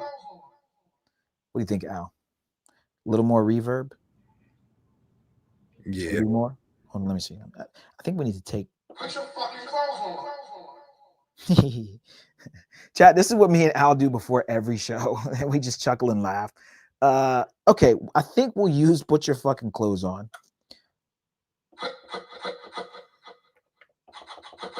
Put your fucking clothes on. Put the fucking mic on. That sounds like that. What's that song with What's Love by Fat Joe? Put the fucking mic on. Put your fucking clothes on. All right. Sorry, guys. DJ talk. All right. Let's do Put Your Fucking Clothes On by Rello. Let's record this. We're going to add that in. And there's got to be one more in here that we can use. All right. That's too loud. Hold on, chat. Let me. Put your fucking clothes on. There we go. All right. Let me record it. Put your fucking clothes on. Perfect.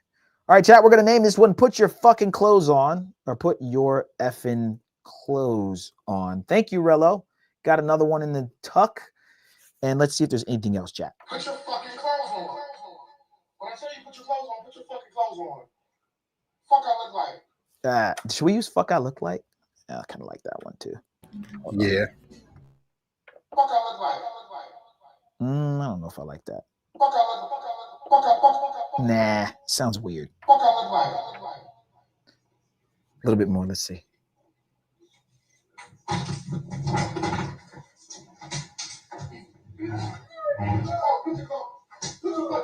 your clothes on, bitch. Put your fucking clothes on there. That's not. This is not good. Listening to it back again, chat. It's just. The optics were terrible. the sounds terrible. Put your fucking clothes on there. What was the put your fucking clothes on, bitch? Hold on. Put your clothes on, bitch. Damn. Should we do that one? Like, chat, have we gone too far? Yeah, that's too much. All right, we'll leave that one out. We'll debate on it. We'll debate on it for the next one. Okay. We'll use the first put your fucking clothes on, chat. We will not go to the second one, and we'll just let that one ride. Okay. But we gotta call Rello from now on is Mr. Put Your Fucking Clothes On. All right, we're gonna use the first one. You know, and again, playing it back though, the optics, that's what Jesse was saying. It just doesn't sound good. it doesn't sound good. It sounds like you hit her. It sounds like someone got hit. It sounds like something happened, right? And so Rello just again, I think he's sorry, but I think that day by day as this goes on and he's still in Nairobi, Kenya, and there's people threatening him he's going to realize that he needs to travel smarter. He needs to make better decisions, and he needs to, like Jesse even said, he said that this was going to be a Riz type of thing. He wasn't really going to pay for Johns. And he did kind of out of the gate just start with the brothel thing. I really wish he would have met with Kid Greatness in Austin at the beginning of the trip. They went to a mall or something, did a Riz off. I don't mind the dabbling in the strippers and the ex workers, but I just think that Nairobi, from what I can see, is a place that you can go out to a club and really talk to chicks, and I would have loved to have seen him do that. And now he's pretty much stuck in his Airbnb for the rest of the trip. So it's unfortunate, man. But we'll have Rello on again. King H put the What's Love. Oh, the What's Love. Fat Joe, you was talking about the Fat Joe thing. Yeah. That's what I was saying. That's what it sounded like. What's Love? Where's What's Love? I probably don't have it on here. Hold on. What's love? Got to do. While we got you solo, while you doing that, I'm gonna bring up Kai to the stage, but I'm gonna still solo you. He was in the chat. Kai, okay. Shout out to Kai. What's good, bro? Hey guys, how y'all doing, man? I don't know if y'all remember me, but I'm a big fan of you guys. Appreciate it, man. What's going on? Man, I talked to you international not too long ago, maybe like 6 months back. We had a little conversation. I was, I sometimes I talk my I'm not good on can y'all hear me? Yeah. Good listening. Okay, yeah. Mm-hmm. Yep. So I would talk to you, and I appreciate y'all's content and everything. But just a little debate here. Man, J-RELLO, dude, I'm not one to judge people and shit. Dude, I dig everybody. And especially if they're fucking stupid for a little bit, I dig them. Until they become a jackass. And then like J-RELLO, I was like, he invited me in. I said hello. And then he fucking became like this big, I don't know, dude. He was Jack. I think he didn't think I was like sincere or whatever. He just hung up on me immediately. And I'm like, okay, that's cool. Are you talking about he brought you on one of his lives? He brought me on live, and he's like, goodbye. I'm like, dude, what? I guess because I'm white. I don't know why, but because he thought I was like, because the way I talk, I don't know. But he thought I was not sincere. I was like, I dig you. I was like, I dig your shit. I'm like, you're starting out new. I know you're I dig you. And he's like, he didn't believe me. He hung up on me. I'm like, it's okay. It's all good. Okay. Yeah. So I was a little bitter. And then I watched his Cartagena fucking content where he was like, he just like was like, he had some beef in Cartagena, dude, with the women and all that. And dude, he's just like the way he talks, bro. And and you got to think of yourself, like, is this somebody you trust? Like, you have to think of the people you associate with. Would you trust this man in your fucking hotel room and you left the hotel and you trust him in your room? Like, no, you don't. Like, I'll answer for you, bro. This guy is fucking off the chain, dude. I heard he was in prison, bro. Like, this dude acts like he's in prison. Dude, come on, he's a clown. He's a fucking clown. He's a fucking clown. Okay, understood. I mean, so you think what's your opinion on this situation that happened? Dude, why don't you? Dude, he's showing up dressing like a fucking in this wife beater shirt, like talking like, I swear to my mom, like, dude. First off, dude, I'm not like, dude. I hate, man. I know people like are born in certain unfortunate situations and shit and whatever, but dude, like, you got to respect the country what you go into. You know what I mean? And if you're gonna put that on YouTube, and then you're associating with other people, so that's gonna make you look bad. I'm telling you, bro. Like, you associate with that guy, it's not gonna look good. Absolutely. Dude, it's this guy. I like you could if you could pull him to the side and say like, look, I'll associate with you like on the slit. If I were you, I'd be like, yo, I'll be with your friends like on the secret, but like you're too fucking crazy like on lot like you like in front of the world, bro. Like, dude, this guy, dude, I'm telling you, bro. He doesn't look good. He doesn't look good in front of the world, bro. Understood. No, I get it, man. I appreciate your opinion on that. I think that you're right. It doesn't look good in front of the world. I think that It looks worse than Diddy, bro. Worse than Diddy because he talks worse than Diddy. He talks like he's fucking from inmate, like an inmate, like a fucking dirt. And he doesn't even dress nice on YouTube. Like if he wore a decent shirt on YouTube, you know what I'm saying? If he's like fucking he's like going on live in a fucking crummy hotel with this wife beater shirt, like saying, you know, oh, talking this and that, dude, and with no fucking dude. He's like. And then, like, I heard this last incident. I don't know the whole story, but I mean, I heard this. I can't. But I'm like, yo, man, like, come on, man, like, dude, like, this is messing up. This is like tainting travel. Like, travel is about. It's about like, you know, it's about everything, bro. It's about like all positivity, bro. It's not about like fucking like this shit, bro. I don't know, man. But like, I used to follow this guy. That's why I'm like, I follow you guys all the time, bro. Like, I'm big fans of you guys and Intuition, dude. I don't know. I've donated to y'all, but I don't know if y'all remember me, Kai Roman. I've donated to y'all. I followed y'all all the way from Medellin. I followed all y'all shit, boo. Especially, and you know, I like y'all, man. But and I know y'all met up with Rello, and I don't judge, dude. But I'm like, dude, this guy's an idiot, and I don't judge. But I'm like, dude, this guy's a fucking moron. Dude, and he's not even respectful. He's so disrespectful to his fans. Like, dude, like for me, I shouted out. I called in on him live just like you. He's like, bang, hang up, fuck that nigga. Dude, like I'm not even black, dude. I'm like, he's like, fuck that nigga. And then he hung up on me, dude. Like, what? Dude, and Kai, let me ask you a question though. Are you trolling right now, or you really don't like Rello? And you're just, I'm like a little bitter, dude, because I'm like, dude, I was following him just like I followed everybody else. Like I was like, I'm not like a passport, bro. I'm not, dude. Okay. See, I guess do I sound like that's what's weird? Do I sound like insincere right now? Because like you were asking me that question. It's the way you talk. You're starting on one subject, and then you go to another subject, and then you go back to another one. So I don't know. Well, what I'm saying is all around, dude. I followed the dude. All right, I was patient with the dude. You know what I'm saying? I followed the guy. I didn't know him, and like I was tolerating his ignorance at first, and then it set me off when he hung up on me. All right, that I'll put it all that set the tone right there. And then he got kicked out of the car. Then the Cartagena women got mad at him, and then.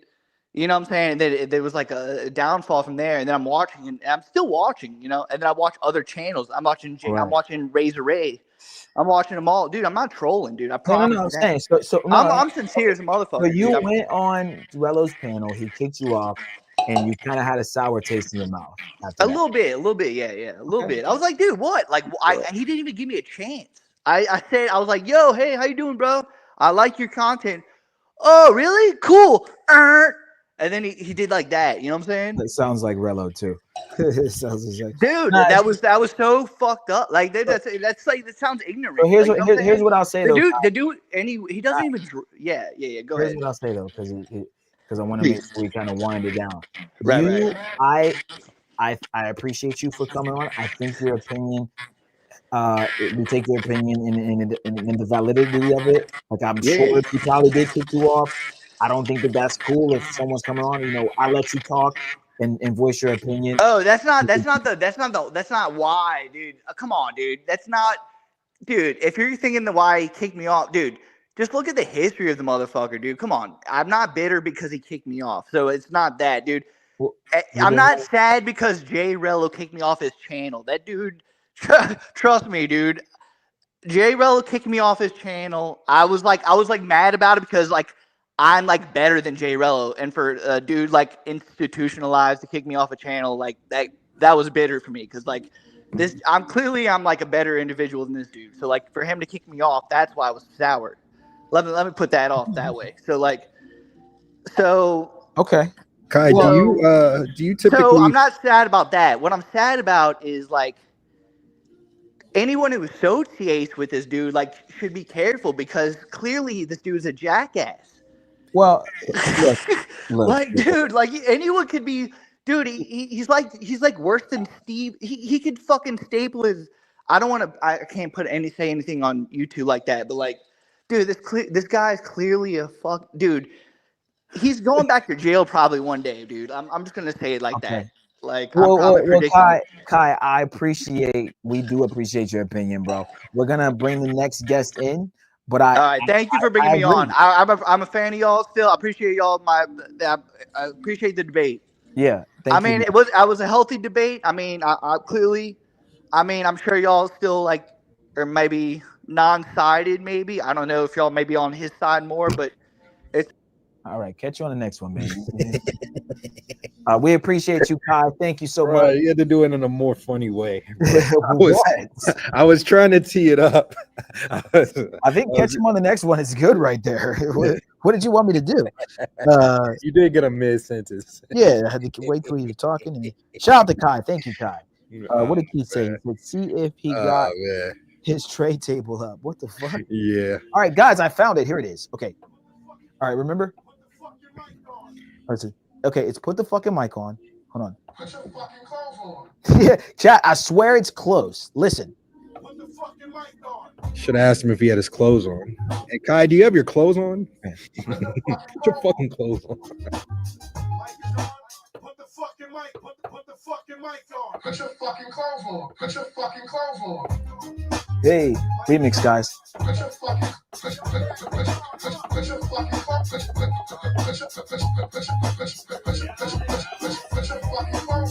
All right, I'm done. All right, shout out to Rello, man. We got a new soundbite. We're gonna add that into the repertoire in just a moment. We are back. Thank you guys. Shout out to Kai, bro. Definitely had a lot of energy. I just didn't know if he was trolling or not. Many times, chat, you'll learn this as a black man. Okay, white people, shout out to Kai. He was respectful, but white people will do that, and then all of a sudden you hear an N-bomb come out, or nigger, and then they'll like do some troll shit. It's like I'm so used to white people like trolling, and Kai, again, I'm not talking about you, but just like, especially online, like they even him saying the N-word there, like white people always gotta like slip it in. Like it's like I don't want to talk about how you're white and I'm black. I just want you to come on next time, Kai, and let's just have a normal conversation. White people, I need you to just, when you're around black people, don't ask me about rhythm. Don't say the N-word. Let's just talk, right? I don't, because he even said it. Well, I know I'm not black. We know, right? Y'all get so like very like excited. We do not care. Yeah, and I just want to have, let's just be normal. White people, let's have a normal conversation, please. I don't want to talk about black and white. Just talk. Just voice your opinion about Rello, and then we do not care. And go and then go on. Anyway, so you know, chat. I've grown up around white people, so I just know when they're fucking with me. It's like I'm so happy I grew up around white people because I know their humor. They always talk about balls, and they think certain things is funny that's not really that funny. Like they're interesting people, but I love them, and I've learned a lot from white people. But I'm one of those black people, like I understand them, so I just try to like be patient and not like react how they think I'm gonna react. Anyway, moving forward. So yeah, J-RELLO, I don't think he's done. I think that this is just one of those situations where, you know, it's kind of like, I don't know, man, the $500, you know, donations, is that going to hinder like him hitting these goals? I don't know, man. Al, I guess we can, when we get Rello back on, we'll kind of give him, you know, grill him more and give him some better questions. It was kind of rushed on this one, but it was good to hear from him. He's sort of the man of the hour. Everybody's trying to get him on his show, and he came and did our show, so that was cool. But I just hope that he can, you know, bounce back from this. I don't hate Rello. I do think again he handled this incorrectly, but he's an entertaining guy, man. If he could just tone it down and not be so crazy, I think he'll be good. I think he'll be good. Let's recap. We had a ton of stories that we let's recap Cali. We'll drop the link again if anybody else want to pull up. We just chilling tonight. Yeah, let's recap Cali real quick. Oh yeah, definitely. So I was on Keith's show. Keith said we looked like we were sleepy or something. He was like, I saw that. It looked like you guys were bored. Keith, I'm gonna be honest, bro. It was a great trip. It was actually one of my favorite trips. We had Rello was asking before we went. He's like, "You think you're gonna like Cali better than Betty?" Yeah, I think it's gonna be our best trip yet. Yeah, so I don't know what part what part you saw, Keith, but I'm gonna keep it a buck, bro. Maybe we were sleepy because we was out at 6 a.m. every night, 7 a.m., 8 a.m. Flyboy, the sun was coming out. Yeah, the sun was out here. We had Sunday Night Smoke on. We had Backpack Val on. This is one of the biggest Passport Bro come-togethers on a live stream ever. I mean, I don't know if we've ever had a situation. You know, I guess when they go to Thailand, there'll be more supporters there. You know, Pob, Keith, and all these other people. But like, we had mad people that I had never met before that had kind of came together. Flyboy got a kiss on camera. Where's that at? Hold on. You know what I mean? Like it was lit. You know, it being, here we go. There it is. It being us being Patty too. She was a star. Yeah, that shit was so cold, bro. Yeah, I don't know what y'all talking about. He bagged this chick. We have a live stream with her, bro. Yeah, Flyboy was. We were all. It wasn't just even him. It was all of us were just winning. Ellis was winning. We were winning. Who else was there? Kobe, Flyboy. Everybody was winning on camera. That shit was crazy. That shit was. We bus loaded. I haven't seen a better trip than this. I honestly haven't. There's a shorty at this bar with a big old booty. I got her number, bro. I don't know. I don't know what y'all saw, but I mean, I enjoyed this trip. I enjoyed this trip a lot. I thought we encompassed Cali. We showed y'all salsa. We showed you this beautiful black chick with the cowbell. I mean, there was dancing. I went up and I played the drum. Oh, I grabbed the cowbell from her and fucking started playing the little thing. Like, I don't know. I thought it was lit. We really, and this wasn't me like forcing anything. This was just me being me. So, you know, overall, Cali to me was great, and I would love to go back again. And again, I hope you guys enjoyed the content. Again, we didn't do a bunch of live shows, but doing these IRLs was so much more fun, in my opinion. Shout out to Keith. He just pulled up. Okay, yeah. We could add Keith in. Yo. What's good? What's good? Hey, man, don't say that, man. What I said. Hey, we got a ceasefire. I don't want nobody to think I was hating or nothing like that. Nah. I think as you're watching it back, Steve, I think because you were living it in the moment. I think watching it, like I think we're watching body language and we're watching everything. It was certain points where it felt like y'all weren't naturally probably friends with everybody that was there. And that's hard to do if you aren't naturally friends. If you're not talking, you're not chilling. It was some parts where I felt like, you know, you guys were doing a service more than I felt like it's a group of us and we're having fun. So that's what I said. Okay. Yeah, I mean, there were certain parts, I guess, where, you know, we were more so I guess working and we weren't necessarily in it. But I mean, when we I think it's kind of hard for me personally to be working, be in the zone, making sure that you're doing everything that you got to do with your camera work, and then also interacting. But I felt like, you know, we encompassed all of that on the trip. There's the part at the salsa club with Andre. We got all them. Then I go back to the VIP where I was just taking shots. I I felt like this was everything that you could possibly want in a trip. Okay. Yeah, I mean that's fair. I mean that's fair. Like I Yeah, said, I was happy to meet Andre and all the people. I guess, like I said, there were certain parts where, like when we went to that little whatever the fuck it was, we went on that little sky train thing where we were like floating, where it was more like, you know, work feeling, but it didn't, you know, we're traveling, we're with Flyboy. It was kind of our first time meeting them, and we just kind of had to warm up to each other, pause. But I think once as the trip went on, I think it was way more cool, and we kind of hit our stride. But yeah, I mean, to me, the best part about this was this was fun. And then the girls, like, we kind of went on, we like was bagging chicks, went on dates, and then the last part was just actually meeting Backpack Val and all these people. Like, I just never thought that these niggas was actually gonna pull up and then stay on the live stream.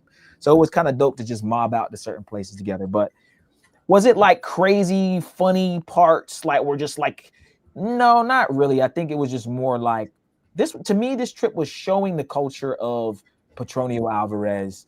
Like, we went around and like Flyboy's like, and this is a lady, and this is like, he was like this was built in the 1980s. It was like almost like a tour and shit in certain parts. No, I mean that's true. Like I said, yo, I thought y'all did a good job. Honestly, I'm just being honest. Thought y'all did a good job. Yeah. I think just learning stuff, because I'm not only watching for for entertainment. I'm also watching to learn like what you should do, what you shouldn't do, what it is. And I think it is hard to capture a whole trip and go live for that long and the whole thing be entertaining. Because like, for example, like, like you're skipping through this, but as the public, we couldn't skip through this. So we watched y'all on a 30-minute nature walk up to this high peak. You know what I mean? Walking to take a picture or whatever it was in like the barrio or whatever it was. You know what I mean? You can't skip that. So, that'll be a part of a video that you might condense down to 20 seconds if you're making a video. But on live, it's 30 minutes of walking. You know what I mean? So it's a little different, I guess, as public as you watching it. And it's something that I'm thinking about for the future. Like, how do you condense some of those parts where it doesn't kind of drag along for the public? And I think one of the best ways would probably be, like, even outside of this, is trying to make a super cut as fast as you could during the trip, so that you could have the highlights right there, like closer to when the trip ended, I guess. Yeah, and I think with us, we went from one destination to the next. We didn't really set anything up. It was kind of like whatever happens, happens. I think sometimes I think you do have to a bit more to make them a little more entertaining. Whereas a lot of times, like Flyboy was just like, we're gonna go here, we're gonna go here, and we're gonna go here, we're going here. But it wasn't like I don't know. It could have been a little bit more structured in certain cases. Yeah, I didn't even see this part right here. I didn't even see that. I didn't even see y'all met Andre Love Crossing Borders or whatever. I didn't even see that part. Yeah, these joints were long. This was a 6 hour or 5. And this is like 5 in the morning, and they still salsa dance and all that shit. Yeah, it's kind of tough. Like I said, not one being in the moment, like, being lit in the moment, but then also recording it, capturing it as well. And then on top of that, shit happens. Girls might flake. It might be raining, something like that. So then you got to switch stuff up. You're just constantly thinking. So, but I felt like we gave y'all Cali. Like, a lot of people are like, yo, I'm booking my trip next year just because of this video. So I was very happy with that. I think that you're right, though. I think that if we had edited and made like just a highlight video every single day, I think that would have been dope. Yeah. I mean, what do you say? What would you say that you learned from streaming that many hours per day and every day? That's a good question.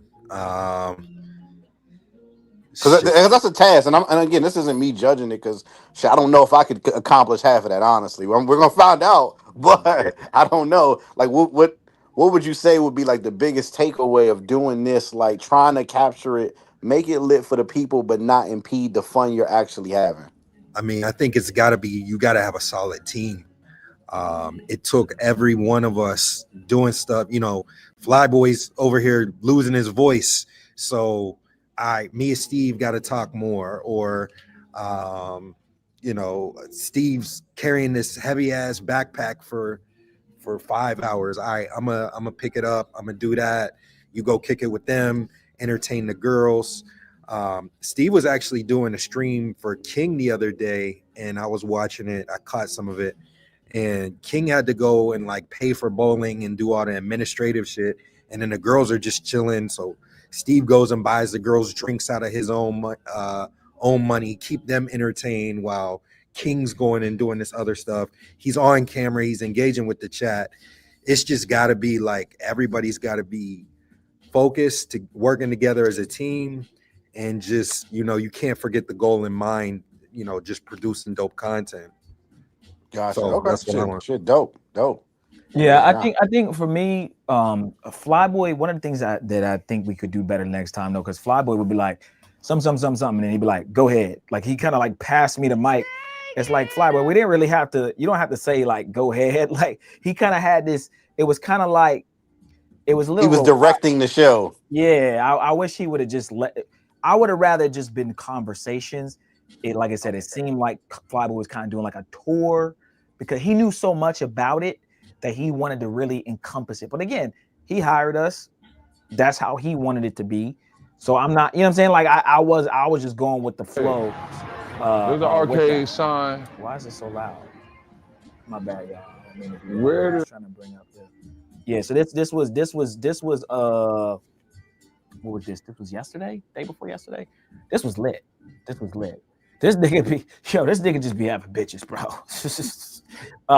So I will say, guys, tomorrow we have the iShowSpeed collab. Okay, tomorrow here in Miami, we are. I will be doing the iShowSpeed collab. I'm super excited to meet Speed. Actually, I need to be talking to Speed's cameraman. Like I'm gonna try to talk to Speed, of course, too. But it's really King's job to kind of get the Speed thing, and then I gotta link with his cameraman because his cameraman is what I'm doing. So we really just gotta kind of like, I'm learning with this industry. It's actually better to not try to go after the stars all the time, but to go after the people around them, because those are the people that will actually put you on the more gigs. But shout out to King. You know what I'm saying? He had the vibes out. I think we go bowling a little too much, but if you got bad chicks, no one really cares. So yeah, no doubt. Yeah, I'm gonna have to stop. I'm gonna have to actually subscribe. I checked it out the other day. I think once you had mentioned it, I was like, let me check it out. Yeah, it was cool. It was a lot of work. It's a big camera I'm holding. But it's cool, man. It's cool. And the Speed thing should definitely kick things off. So make sure you guys check this out, and then check out the stream tomorrow around 4 p.m. We're gonna meet with iShowSpeed tomorrow, so it should be crazy. Gotcha. I'm about to get out of here, man. Yeah, I appreciate y'all letting me on, but like I said, overall, I thought it looked pretty good. I wish that it would have been maybe a little bit more chemistry between, I guess, everybody that was on the trip. So it didn't seem like, it's like you're amongst friends. I guess that's the best way I can describe it. Your trip's coming up. What, 2 weeks or next week? Or no, 2 weeks, a couple weeks, 3 weeks. September 14th. Hey, hold on. Where you get these dates from? hold on. Wait a second. Yeah, he didn't leak the dates. I know the dates because I'm not supposed to say when I don't know. It's all good. Hey, go ahead, brother. Anyway, I don't know how. We'll say in several weeks from now. Damn, I didn't even know that they didn't leak any dates though. I thought y'all been said what y'all was going. Okay. Well, after somebody booked our villa, you know what I mean? Just people just started doing dumb stuff. They booked our villa for the pool party and all that. Probably was y'all, but it's all good. No hard feelings. But somebody in Jackson. But nah. So what you about to say though? Outside if of you that, admit to canceling Rello's flight, Keith, will admit to booking the villa. I can't admit to something that did not happen, man. I think what we're learning in this space, because originally a lot of people said I did because they said Keith is the only one smart enough in this space to do that. I think we're learning it is dudes way smarter than me out there. I wish. I mean, hey, I wish I just had whatever $2-3 grand just to piss away to to yeah. just to troll my ops, you know, yeah. quote unquote ops. We're not even ops no more, but Yeah, yeah. My trip's coming up, so I mean, like I said, we're gonna try to figure this out little bit by little bit. So do y'all have a structure, or I mean, y'all all is it just gonna be chemistry? Is it everyone knows each other? I'm trying to figure out how y'all are gonna. Have you met Pop? No. Okay. See, but I talked to him a lot, so that I don't know if it'll be different because I haven't met him, or because I talked to him so much. I talked to him pretty much daily, like regularly on the phone, and then I talked to him on stream. So I don't know how that'll be, but you know, we're going to India in that trip most likely, so that'll be something completely different where it'll just be us two in the wild in the biggest slum in India, and we're biggest slum in the world, which is the Ravi. So I don't know how the internet's gonna work, so that's gonna be a little bit challenging for sure. I think you and Pablo have good chemistry. I don't think that that's any.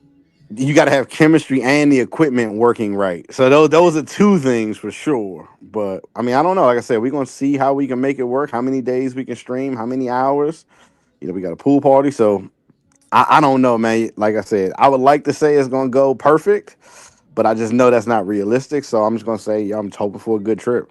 Hey, I mean, we'll be watching, man, and like I'm sure you'll be trolling. You'll be watching. You'll be trolling. Hey, I'm ready. Oh yeah, we gonna be trolling. If the chemistry don't look right, y'all gonna be like, oh, chemistry, huh? I'm trying to see some content, man. We haven't really had any content really all summer up until now. With we haven't really had much to talk about, to be honest. Well, now we got a lot to talk about now, unfortunately. Yeah. But even I think that'll pass in the next week or two. So then we'll be back dry and kind of having anticipation. So yeah, I don't know. Like I agree, it's not a lot of content. So if Rello goes on the trip, Keith, before you leave, what is the vibe? So I heard that Rello's not gonna be in the house any longer, or something like that. Is there some tension between y'all, or is it more just y'all decided to just not have certain people in the house? And then if he does come, is he gonna make a cameo, or what's going on with the Rello? Because this whole thing was supposed to be partly a collab, so I'm just confused now. What's going on? Yeah, I mean, I mean, to answer your question, I guess the best way I can, you know, the collab, you know, has been canceled, so it's no more collab. It's no none. I'm sure we'll see him. Like I got no hard feelings for Rello or nothing like that. But yeah, the collab is canceled. Some of the people I'm going to be with, they got security clearances, they got girlfriends, they got a bunch of different stuff that, you know, a lot of people just don't want to have to deal with. You know, even the optics or whatever the case may be. So the collab is canceled. I'm sure I'll see him out there. I'll meet him or whatever, and that'll be cool because I never met him before. But outside of that, like, I don't know where you go from. Like, I don't know how you promote a trip like that. Like all right, hey, coming to the stage next, Rello and Keys next week. You know what I mean? Like, I don't know how you go from what we've been seeing to that, even if you know. Yeah. So all right, last question is promised. So you, after all of this has happened with Rello, the situation, is Keys, I'm not gonna say cancel Rello, but are you still cordial with Rello? Like you're still cool, or is it more like you can't rock with him? No, I mean, I'm not going to say I'm not cool with him. Rello is cool. Rello's cool with me. I'm cool with him. Am I extremely disappointed? Kind of like a little brother? Of course I would. And I've told him that. You know what I mean? He said, yo, I let the shit get the best of me. And, you know, obviously it was what it was. And we've talked behind the scenes. But, you know, as far as like, let's try to make something lit, I don't even know if that's not a possibility right now with that. I don't even think that's the right approach for anybody. You know what I mean? If like, I think the right approach is probably lay low a little bit, restructure, figure it out. You know what I mean? Like, you know, probably the best way would have been to bring her back on stream to say, hey, no, you know, nothing happened, or, you know, go on a date or something. I don't know. I don't know what the right term is, because it is what it is. But I know, listen, people have their own idiosyncrasies between them or whatever. But like at this time, like it ain't nothing we can do to fix. And it sucks because we planned this for months. We planned this collab. We bought all this equipment. You know, all these different y'all things. had different screens and graphics. Yeah. Yeah, we built all the graphics. I had thumbnails for every single day. You know, we were supposed to be out there together for 21 days. So it just sucks, man. It sucks. That's the best way I can describe it. It sucks, but you know, hopefully, sure, he'll get it together. He'll figure it out in Kenya. Hopefully, he gets out there safe. I just don't know what the path looking forward for collabs or whatever goes to, because as we've seen, a bunch of people abandoned ship. They made all these little hit videos or whatever to try to get out the way. Like, are people really gonna sign up to do collabs these days, knowing that the other person may have an incident before or after, you know, y'all meet? You know, what's the right answer? Well, let me ask y'all a question. I'll put y'all on the hot seat. What would y'all do? You got a collab coming up right now. How do you promote a collab with the most hated man on YouTube? How do you go about that? Like, be clear. My mom called me and asked me, did I know this guy? Do you know this guy who was? I don't even want to say the words that she used. You know, do you know this guy that was doing X, Y, and Z on YouTube? Like, and she didn't use very good words, but they were very accusory of what she perceived to happen based upon the audio and the video. If it goes against your brand and what you're trying to do, you'd have to disassociate yourself from not maybe the person, but at least from doing the collab with that person, because it's gonna bring down what you have going on. But you can still rock with that person, be like, look, man, I'm still cool with you, or, you know, off the record, but on the record, I can't do a trip with you because it's gonna mess up what I got going on. I'm not finna fuck up my money with what you got going on, you know, so on and so forth. Now, if it were me and Al and we were about to go on a trip right now with Rello, I would just have to assess and see how everything kind of pans out. I personally don't believe that Rello actually put his hands on that girl, or, you know what I mean? I also don't agree with YouTube taking his channel. Yeah, of course not. That was kind of crazy. I mean, but they did it to Fresh and Fit for less, I guess. Well, Fresh and Fit got demonetized. That's the problem. Them niggas is actually shout out to Fresh, man. Fresh sent me. I asked him for a contact, a very important contact here in Miami. He sent it to me, so I give him that. But anyway, yeah, Fresh and Fit got demonetized, so YouTube let them keep their channel after Myron put on a KKK hoodie. They kick girls out they panels. I mean, they've done way worse than called some women unattractive or whatever. So, I mean, Fresh and Fit never actually lost their channel, which is really interesting. And but we have, Rello has, and so on and so forth. But I actually think what it is, and I'm not gonna say who told me this, but I had some off the record conversations with some people, and I do know some people that work at YouTube and Google and whatever, and they said that a lot of times what happens is, especially even with our channel, the government actually is involved in getting people taken off. So if you go to a certain authority in a certain country or report somebody to a certain authority, they can hit up YouTube. They have like a YouTube rep of each country, I guess, and they can get your channel just taken down immediately.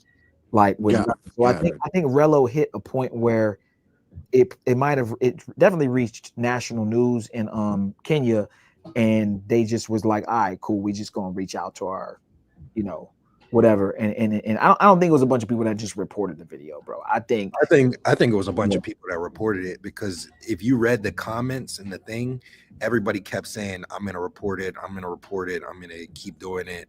Then they're reporting it to like the government. Well, that's what I'm saying, the government. But I think that it was a combination. It could have been a mix, yeah, of a bunch of people reporting it, and then they just timestamp it, and then he's talking about. I think if he just says that he's not feeling the women or whatever, you know, that's one thing. But then once everybody reports that same part, I think that plays into it, and I think it's a combination of both. I think apparently it's a guy LTTV or something like that who had the person who I guess was claiming responsibility. I didn't get a chance to really dissect. It was some Kenyan guy who was supposedly taking credit for taking the channel down. So I got to watch that and see if that's true or whatever. I clicked on the link, but you know, dude was talking so slow. I was like, I can't afford to like review this on stream because he's not bringing the information fast enough. But hopefully he gets the channel back. I guess eventually, hopefully he can figure something out. But in my opinion, I know you said Fresh and Fit didn't lose their channel, but I feel like demonetization is just as bad as losing the channel.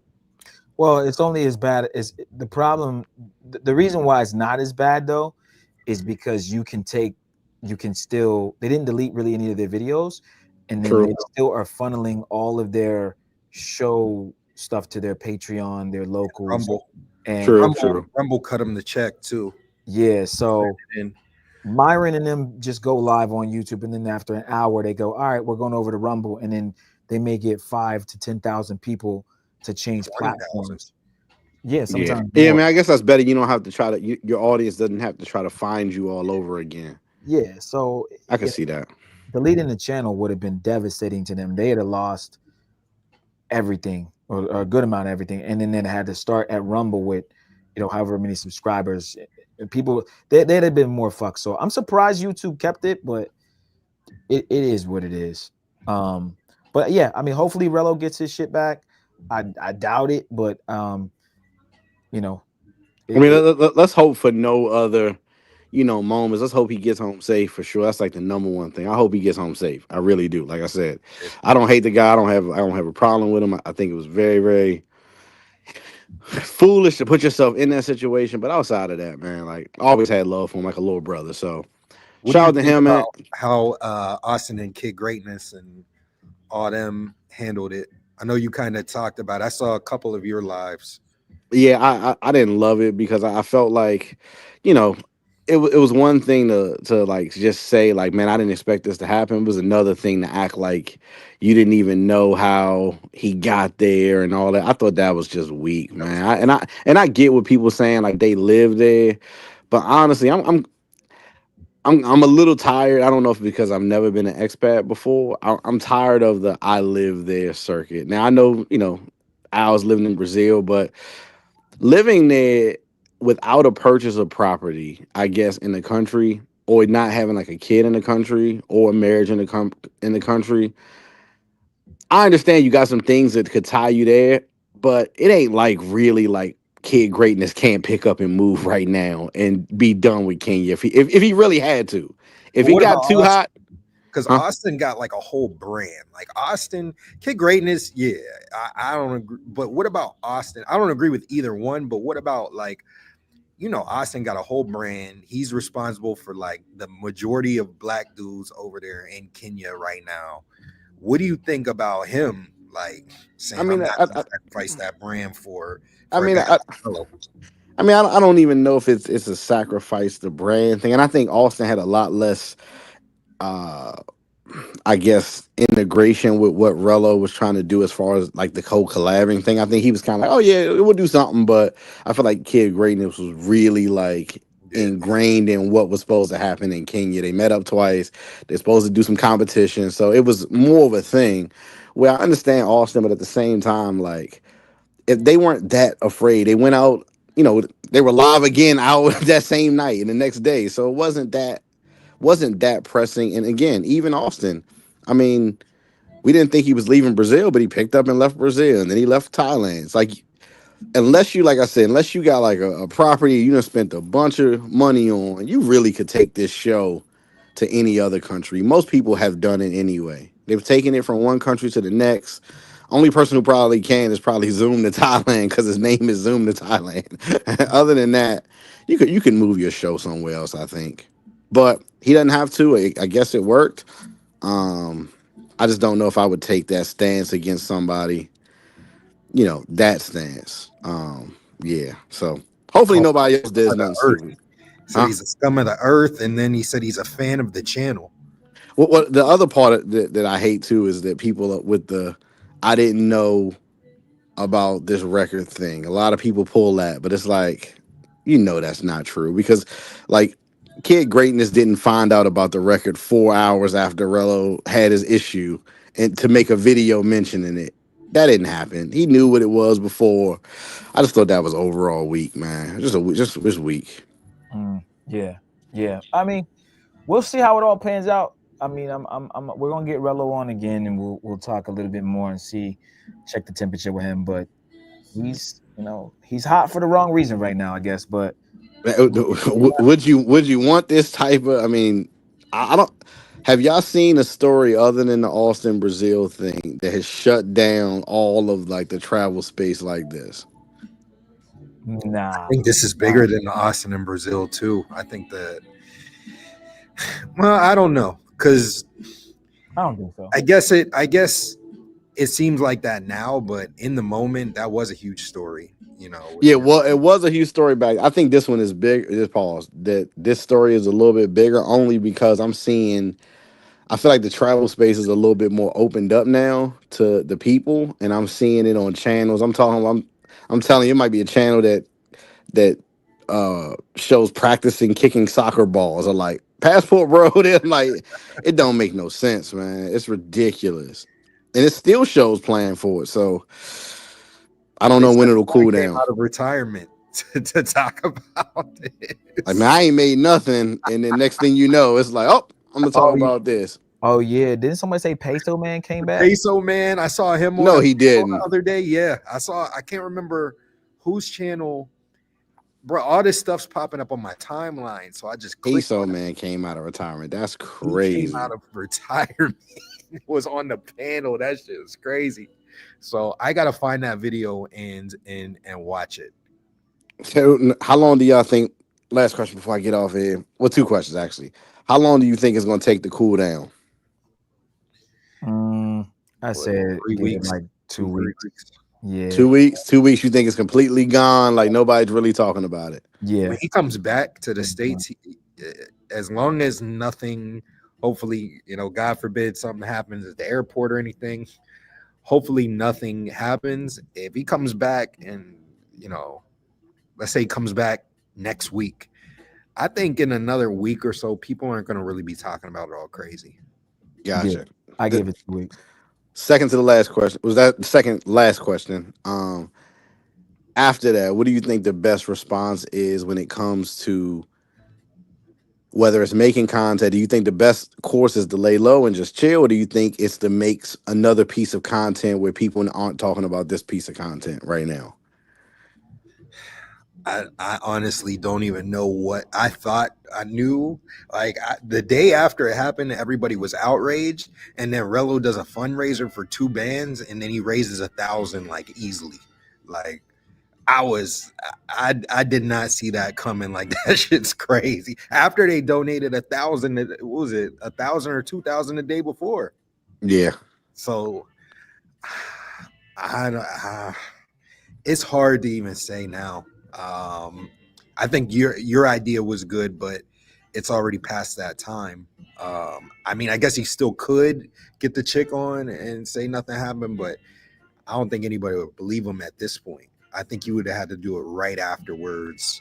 Man, I would have found her so fast. We'd have been in a full relationship. Like we'd have Ray Rice that thing, got married or something. It didn't work for him, but I'm gonna be honest. We'd have got married on camera. I ain't gonna lie to you.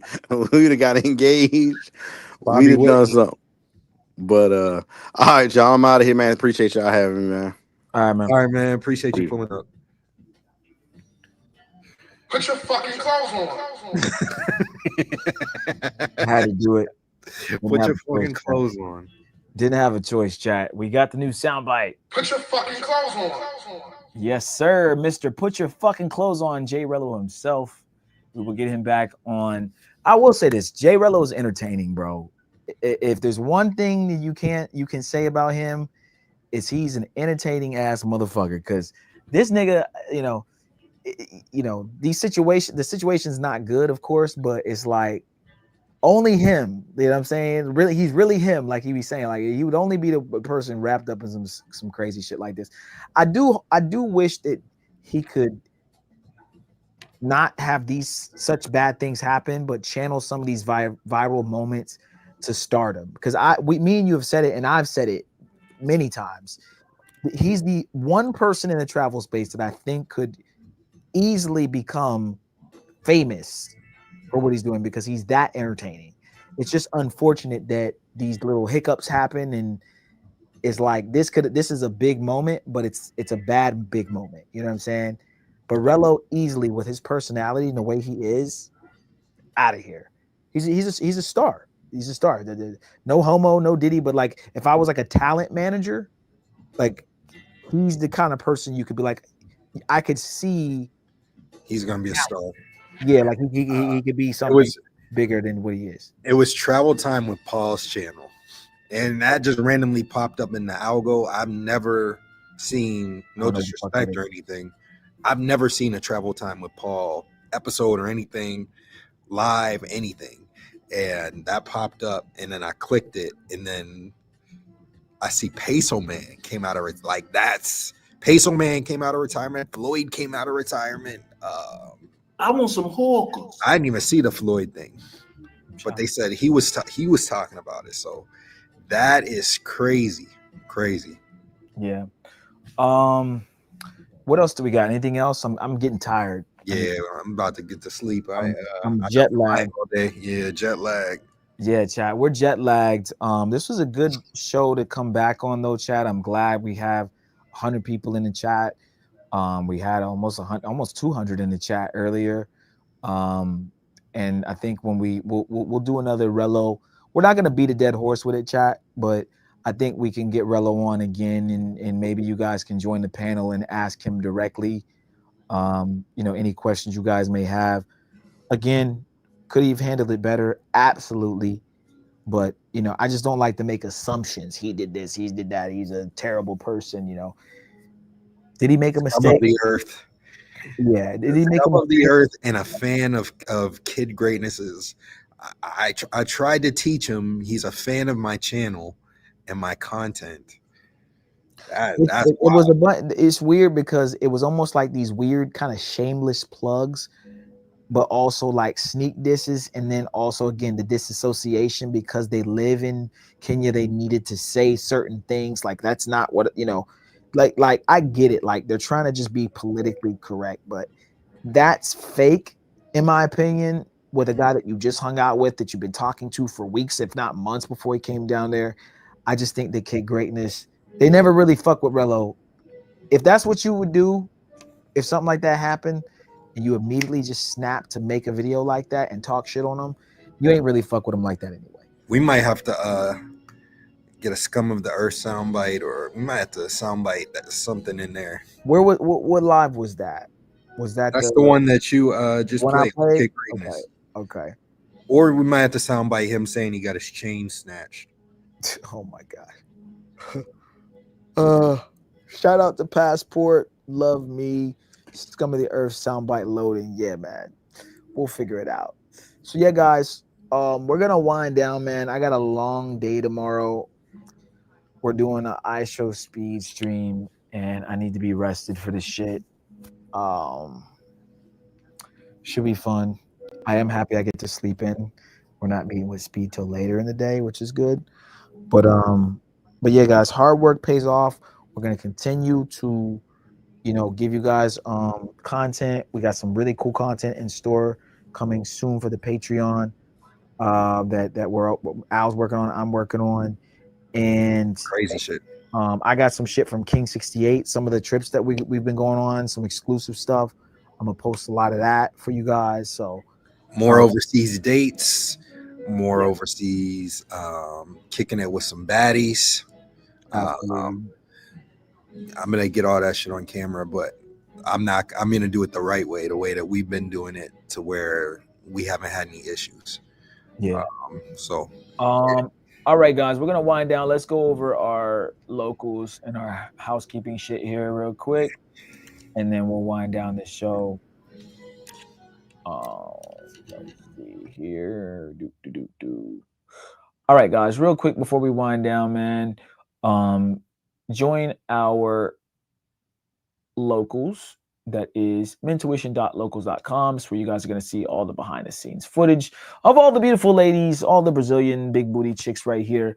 It is free to join the locals. However, if you want to sign up, you can sign up for $9.99 to see all of the not safe for work stuff. Okay. Next up, we have our Patreon, patreon.com/mentuition, guys. Again, we are Going to start uploading, I would say early next week to mid next week on the Patreon. We should have at least about 125 to 130 posts coming very soon. Next week sometime for sure. And you guys can join by hitting become a member. It is free to join. However, we do have 3 tiers where you'll actually unlock the sauce. The first tier is our general admission tier. You get access to some of our not safe for YouTube content, access to all of our full uncensored travel guides, exclusive behind the scenes footage, exclusive access to our private community, Patreon exclusive content, and special Discord access. Next up, we have our VIP tier. You get access to all of our not safe for YouTube content, party chats on YouTube, access to our members only live streams, a list of over 1,000 remote jobs, 1 free consultation question answer per month on Patreon direct message, 20% off of consultations, and 10% off of the merch. And last but not least, guys, we have our all access pass tier. You get 1 free consultation per month, 25% off of additional consultations throughout the month, access to a list of over 11,000 remote jobs, access to our personal cell phone numbers, free exclusive member-only meetups, VIP access and discounts on our yachts and other events, and even more special Discord access. Guys, do not forget to join our Discord. That is mentorwishingdiscord.net.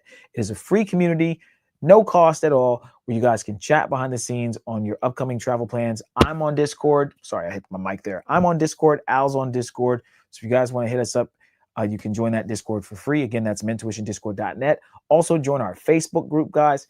And you can join our YouTube membership if everything else is a little too expensive. Our YouTube membership is only, I think, $3.99 a month. And that is our Mentuition Mafia membership under YouTube. And basically, you'll get all the exclusive, all the IRLs. We put those under the membership. Okay, guys? Al, did you have anything else? You're muted. Yeah, I got something else. We got a super chat in from Note to Self Guy. Shout out to him, member of the channel. He says, "Yo, my bad for being late, but hey, J-RELLO ain't lying. Them Kenyan girls looking funny out here." Shout out to you for the super chat. Shout out to Keith once again. I caught some of his lives, a couple of his lives, and caught bits and pieces of it. But he was saying, how do you respectfully say that you're not really feeling the chicks in a certain place? Like, are you allowed to do that as a content creator? You're allowed. You just say I'm not. You just say I'm not feeling the chicks. Yeah, I was super careful, especially when I was in Peru, of how I talked about them. But there were some decent ones, but for the vast majority of the ones that I saw, I wasn't really feeling. But then on the very last day, every time I'm in a country, on the last day, I end up meeting some sort of star. So I met a baddie on the last day. Yeah, I think there's a lesson learned, chat. And the lesson is this: watch what you say about while you're there. While you're there. Austin said that Brazilian girls are easy or whatever he said. And it blew up, and he was still there. Yeah. And they basically attacked him. And we're about to attack him physically. Same with Rello. If you're gonna go somewhere, don't just oh, the women here are ugly or understand that someone can clip that, put it up on the Shade Room or wherever the fuck it goes, World Star, and you can go viral for being in a country and disrespecting their women or saying some bold statement about all of something there, right? All the women here are blah blah blah blah blah. The girls here are easy, right? The shit Austin was saying. It just never works out to your favor. We're noticing a pattern, and you guys have to use your intuition and go, you know what? I'm gonna reserve my judgment or whatever I'm gonna say about it until after the trip is over. That's all. Unless it's something good that can't be misconstrued. Like, right. I might be in Brazil, but I'm talking good about the people. But that's actually my opinion. Right. Do that. But you got to be absolutely sure, because even Austin, I mean, I think he was trying to say something good about Brazil that got misconstrued, the very first time. Right. But yeah, when I was in Peru, I was not saying anything crazy, and I definitely wasn't saying anything that could be the slightest bit negative while I was there. And even afterwards, I still haven't really talked crazy about it. Now, I loved Peru. I had a great time. Would I go back? Yes, absolutely.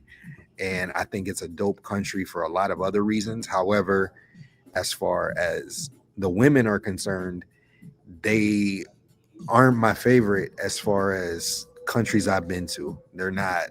I mean, there's so many other countries that I've been to where my preference of women is those women. So, you know, you gotta not say anything crazy, especially if you're there. And if you are gonna say something slightly negative, just wait till you leave. Absolutely. All right, guys. Well, we appreciate you guys for joining today.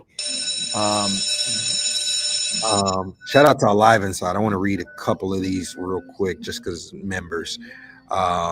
Said I stand with J-RELLO. Austin and KG are sellouts that were afraid of getting canceled, so they want to win brownie points in Kenya, so they jumped on this cancel bandwagon. Yep. And Big Back Lover said, getting mad at Rello for being honest is crazy. Kenyan women have never been known for good looks like Nigeria and Ethiopia. I'm not gonna say that they're not really. I don't know. I'd have to go there and see, and before I make a decision and say that. But as far as the most beautiful women in the world, worldwide, they're known in certain countries. They're not known in other certain countries. Rello kind of knew that the girls weren't his taste going into the trip. While you're there, I agree with Steve. Like, you cannot be just saying that crazy shit while you're there over and over and over again, several times, talking about how mid they are. Like, you can't, you know that that's gonna, but I don't think he expected it to have the reaction that it did. He knew that it may have like made him go viral, but I don't think he thought that it would do what it did. Get his channel canceled, reach national news, all of that stuff. I don't think he thought it would get that crazy. But yeah, don't do that shit while you're over there. Absolutely. All right, guys, we will catch you guys on the next show. Again, class is dismissed. And guys, we are going to try to keep doing shows, of course, at least once or twice a week. Me and Al are extremely busy traveling to different places, but not traveling for necessarily content or our content. But what I have been successfully able to do, guys, is put together some really cool footage for you guys from my trip in Toronto. I went to Las Vegas, so I got some stuff from that, and I went live from Las Vegas. Shout out to you guys who saw the live IRL streams. So we will throw those in. Both me and Al have capability to go live from wherever we are and do IRL. So look forward to maybe some IRLs from Al at some point in the future here, and we're gonna keep doing what we do, guys. We appreciate you guys, and what do we tell them? Don't kiss these hoes in the mouth. Yeah, don't kiss them in the mouth. All right, guys. Until next time, guys. We'll catch you later. Adios.